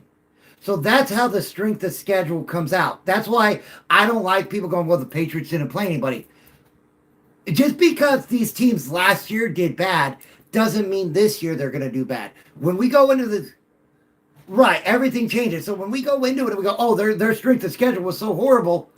But that was off of last year. We have a wonderful thing called the NFL draft and NFL free agency that completely changes teams. So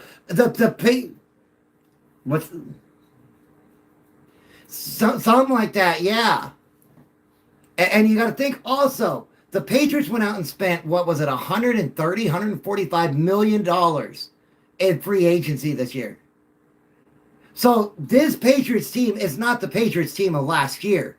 This is not the same 3-4 team from last year. It's the same thing with the Denver Broncos. They went out and spent money that they could because of that Russell Wilson deal. And this is not the same Broncos team as last year. It's not the same Eagles team as last year. It's not the same Cowboys team as last year. Everything changes. So when you go off the strength of schedule, it annoys me. It absolutely annoys me because we're going off of teams that aren't the same as they were last year. There is no way we can predict that that team from last year is going to play the same way this year. Exactly. So when that is one thing that drives me absolutely crazy. It's like, come on, look at free agency. Look at what happens. The draft, right?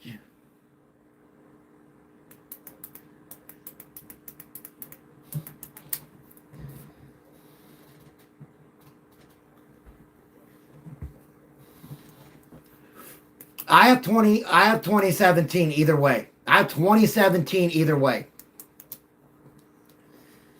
Yeah, you're not going to get the Buffalo Bill Broncos score. They have, all right, so they have the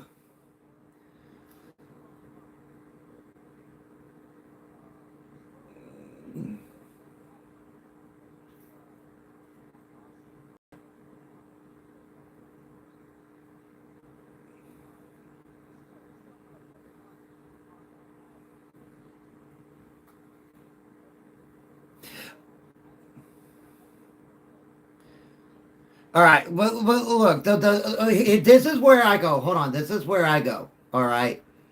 Let's look at the temperature. Okay, the temperature is going to be very cold. Yeah. No, bro. Yeah, you just right. I get you. But you're on sea level. You're not 5,280 feet. You're not 5,280 feet. You're down here. We're up here when it comes to where the stadiums are at, right? Right, but you have not played in Mile High. You are a second-year quarter. You are. Look, I'm not trying to rage bait you, Jaeger. I'm just saying this is why I think it's going to be a low-scoring game. I'm not coming in with these stats to say this is why you're going to lose. No, this is why I'm saying this.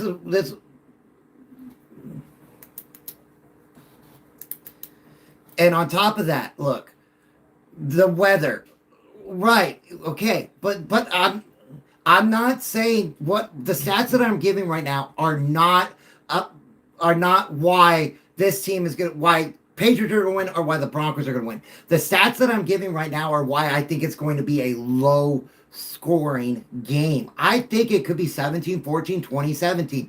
I do not think this game is going to be like the Broncos and the Bills. I don't think it's going to be like the Seahawks and the 49ers. This is going to be a defensive struggle game on both sides.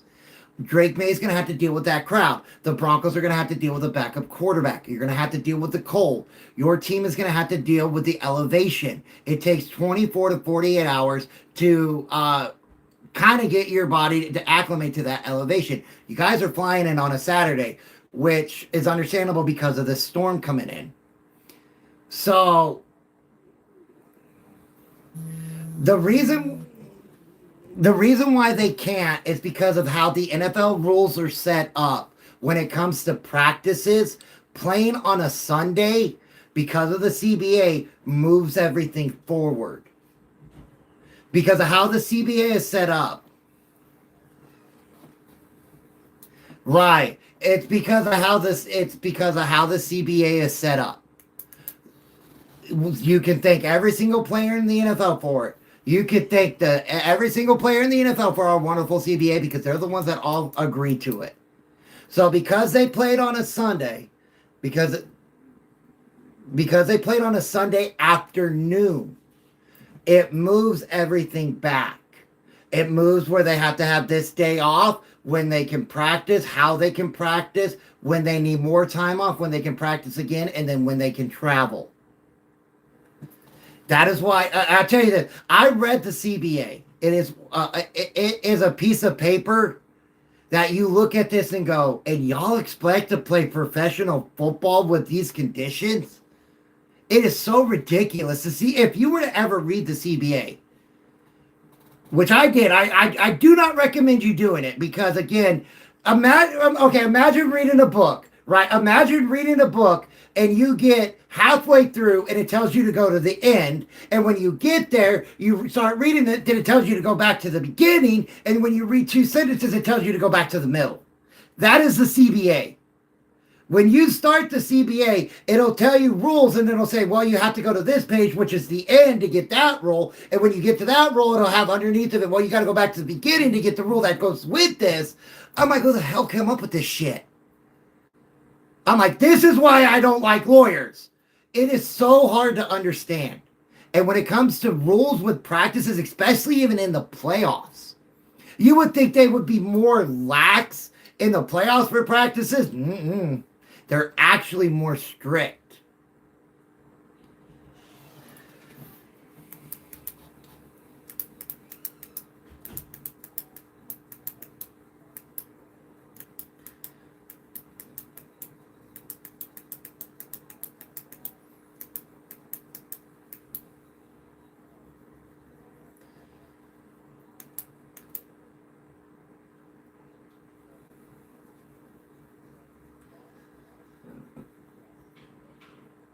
Yep.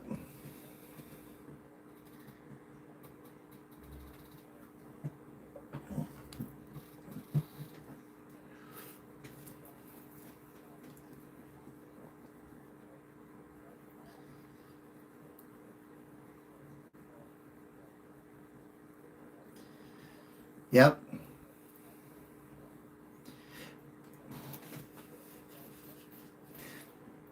Which he does.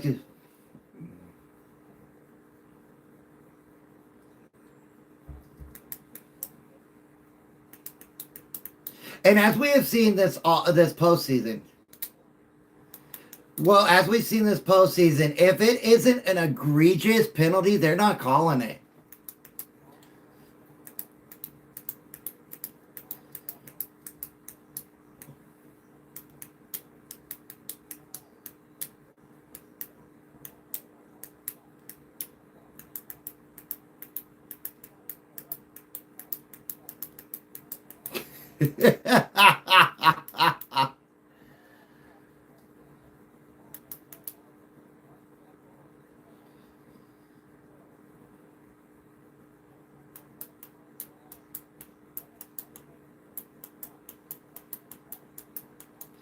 I like Riley Moss Young. I'm not going to lie. I like him. He does drive me crazy every once in a while, but I do like him.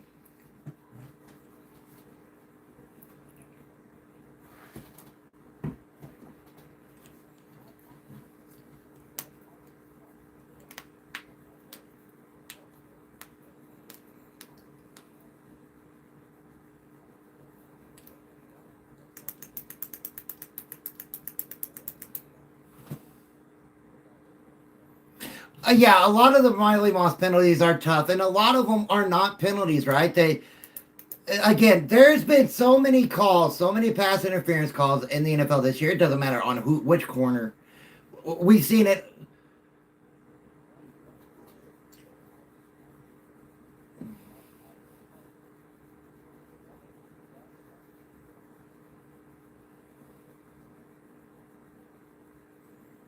Yeah, it's going to be very interesting this week here in Texas, Ronnie.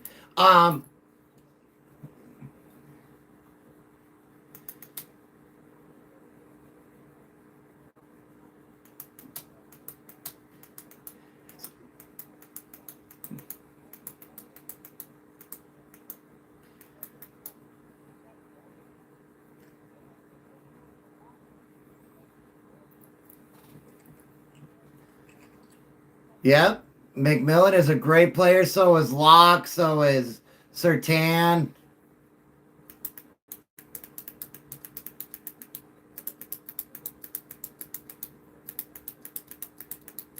Oh, no, we're going to sign him.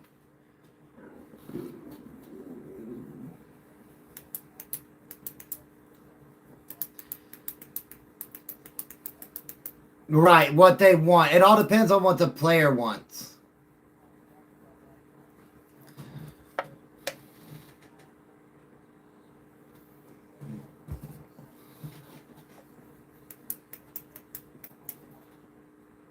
Which singer is that?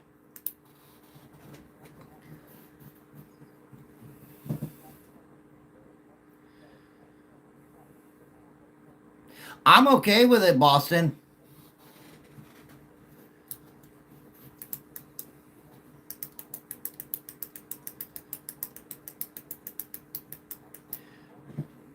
I don't know who that is, brother. I don't know who that is.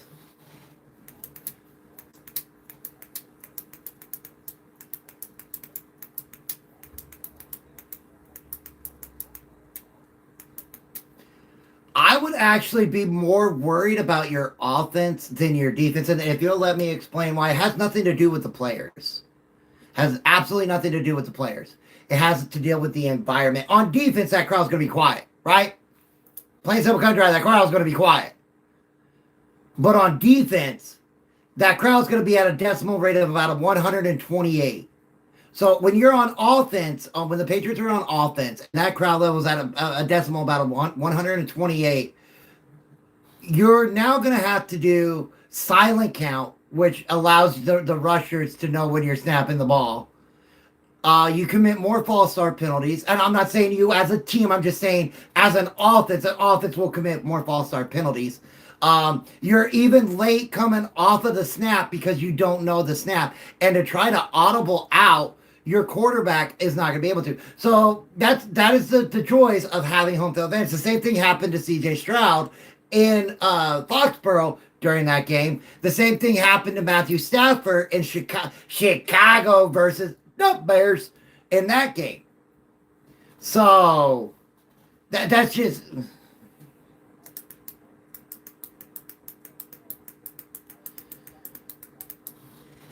And we've only lost once this year in home against the Jacksonville Jaguars because...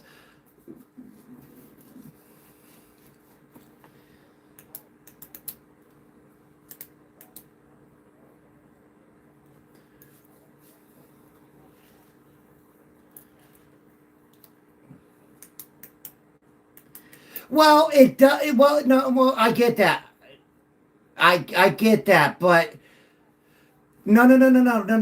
Hold on. Only hold on. What do you? Let me go with this one real quick. AB.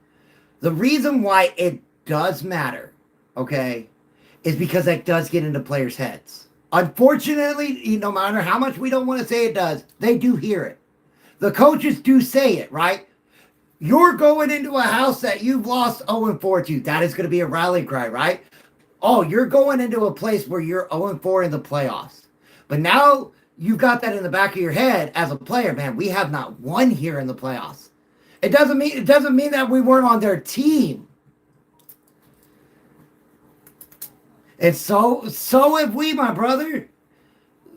Dude, nobody said Bo Nix. Nobody said Bo Nix.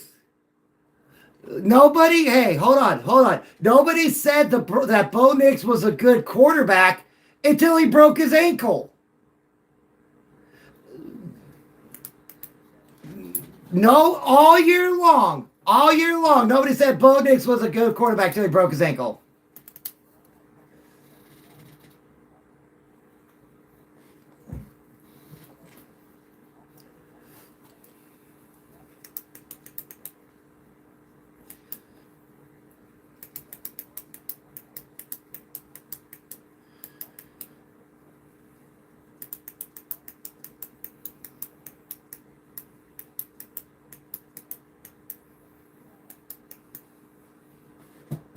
Thank you. I appreciate that.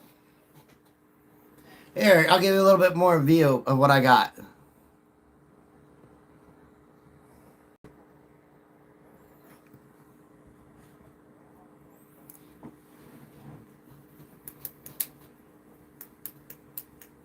And see, No. Let me talk. Hold on. Let me talk about that real quick. Let me talk about that real quick. Let me talk about that one real quick. Let me talk about that one real quick because it's the same thing. I've been saying that that Bo Nix could not go toe to toe with Josh Allen for point for point. But let me talk about the Texans and the Patriots.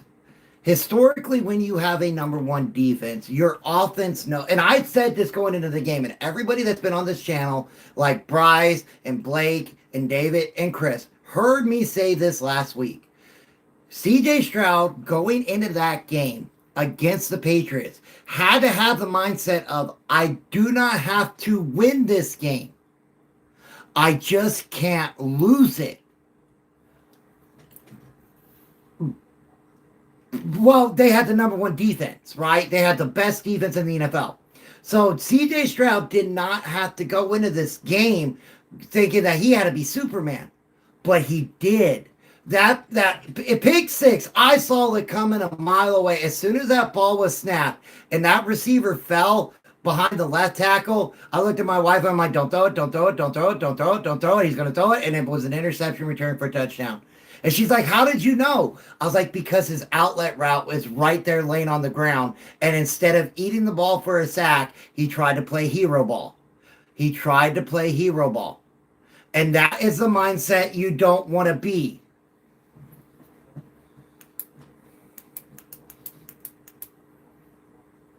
I'm doing pretty good. How about yourself?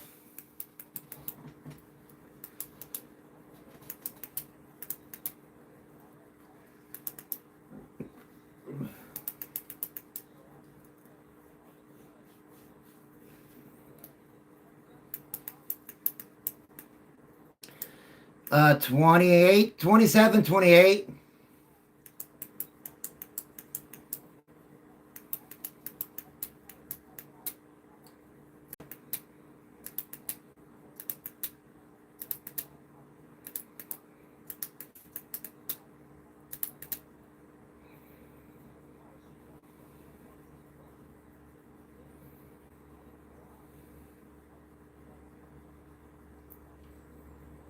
Straight up.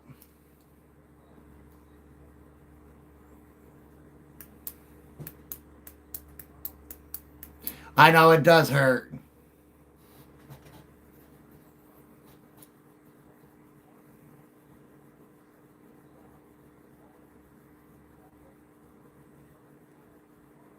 Yep.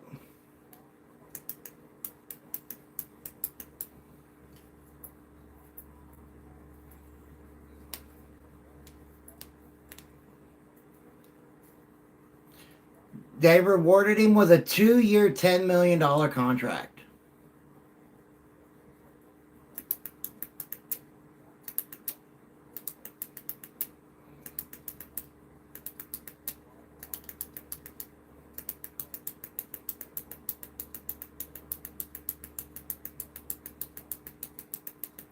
Yeah, just do your job. That's it.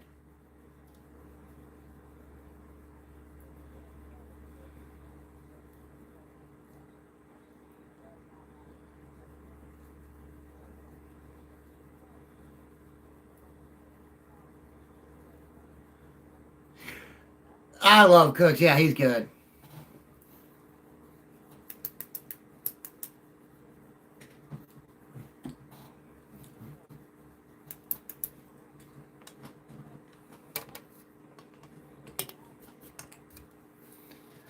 What's up, Waldo?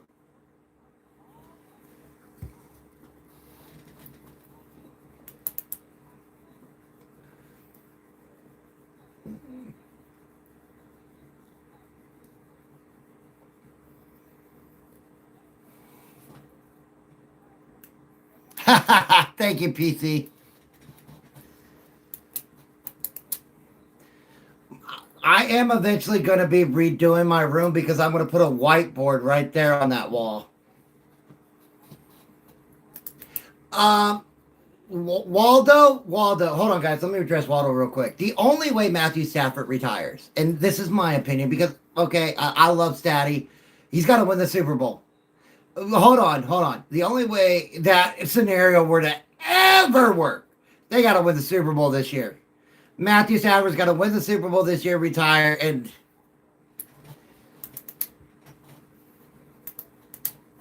absolutely.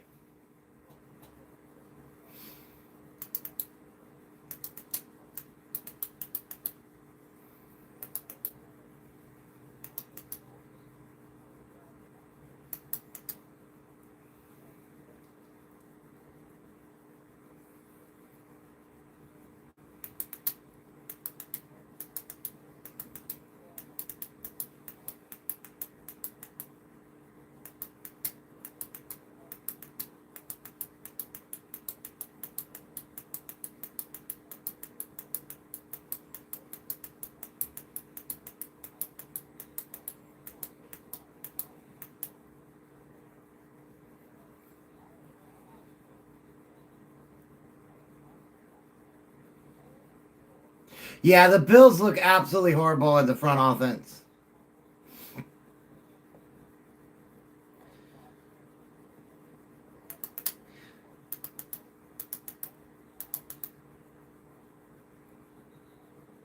Yes, you've got, yes, mamas. We got the Broncos and the Patriots at 3 Eastern, and then the Rams and the Seahawks at 6 Sunday. Both games are on Sunday. It's, and right now they have the temperature at kickoff for the Broncos at 28 degrees and 44 in Seattle. Now, okay, I'm gonna, now this, hold on. This is my dream Super Bowl. Okay, and I'm gonna tell you why. I'm gonna tell you why. Going into this year, everybody asked me who I had in the Super Bowl, and I told them my picks. I thought it could have been the Bills and the Ravens on the AFC, and I said the I said the Lions or the Eagles on the NFC, right? But I said I would like to have a Super Bowl that we've never had before, a matchup that we've never had before. Meaning, I would have loved to see the Texans in it. I would have loved to see the Jaguars in it. You know, a matchup we've never had before, or a team that's never won one before. And so there is only one scenario now where that can happen, to have a Super Bowl that has never happened before with the remainder 4 teams. Broncos and the Rams.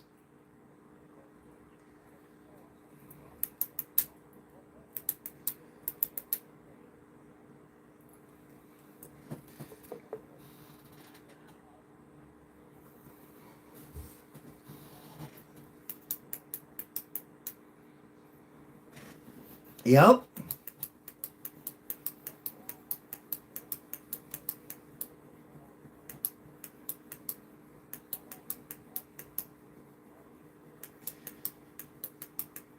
You got to shout out the Chiefs. I know it's hard, but you got to shout them out.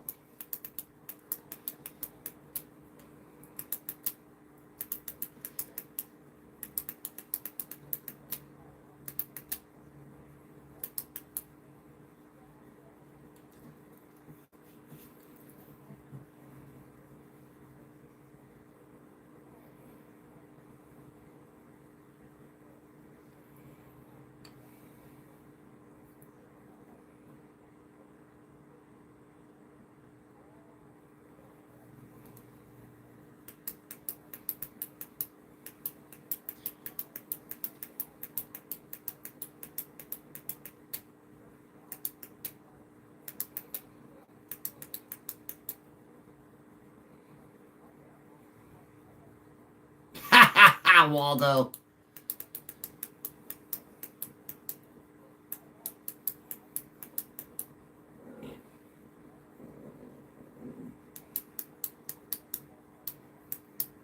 Who doesn't love Tom Brady?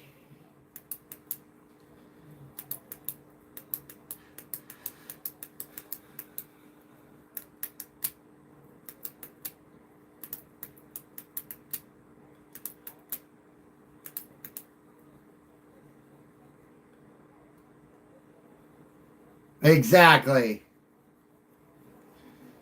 Yeah.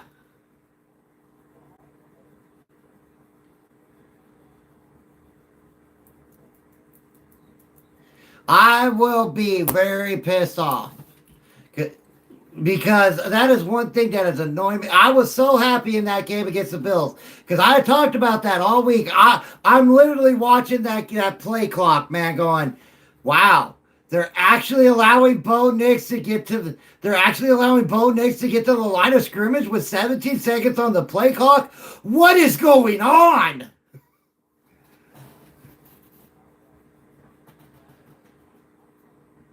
No, I don't think Kelsey's coming back.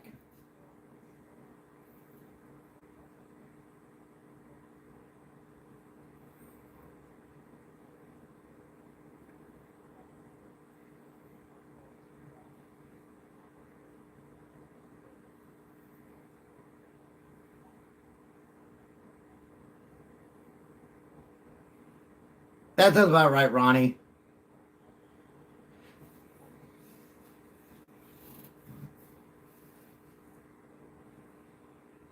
Jade Barron? I don't. I don't. I don't. I see more McMillan.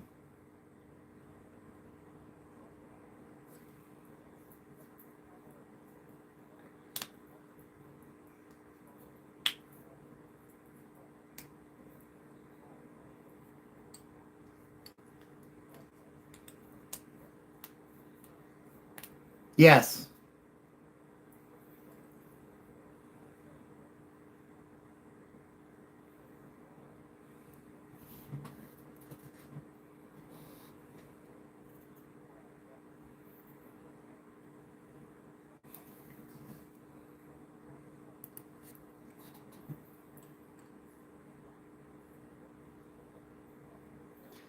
He plays corner.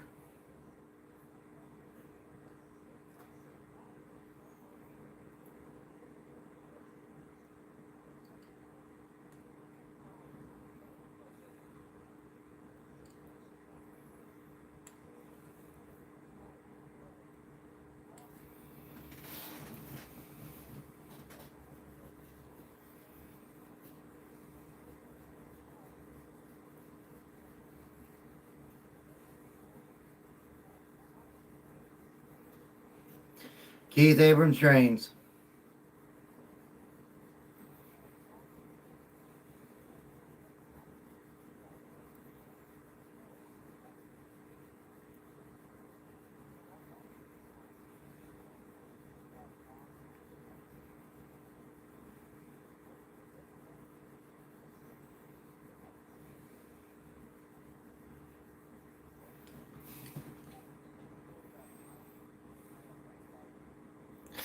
Soul.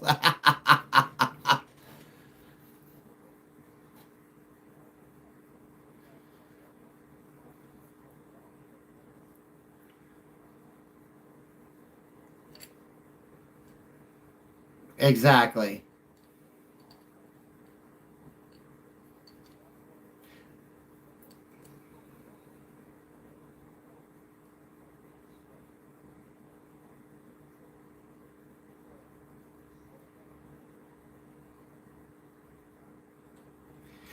Right. And you got to remember, Sean Payton really does not like to put his rookies as starters. But guys, I'm going to call it a day here. We've been at it for 2 hours. I've had an absolute blast with you guys. I need to go take medicine for my neck and relax it. I hope y'all have a great rest of your Wednesday. And please, if you're up north where this storm is coming down, please be careful. Please watch out for ice, snow, cold temperatures. This is supposed to be a very dangerous storm. That's why I always tell you guys, please be safe. Please have fun.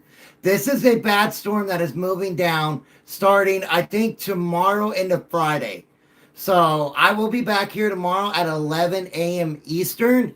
If I have power on Friday, I'll be on. Again, they're saying we could all have power outages, so I have no idea. I love you too, mamas. I hope you guys have a great rest of your day. I really do. They're saying this storm is supposed to be worse than the one that hit in 2021. That's what they're saying. They're saying that, well, where I live, it's supposed to start hitting really bad on Friday night, and we could get 3 inches of ice where I live. Right.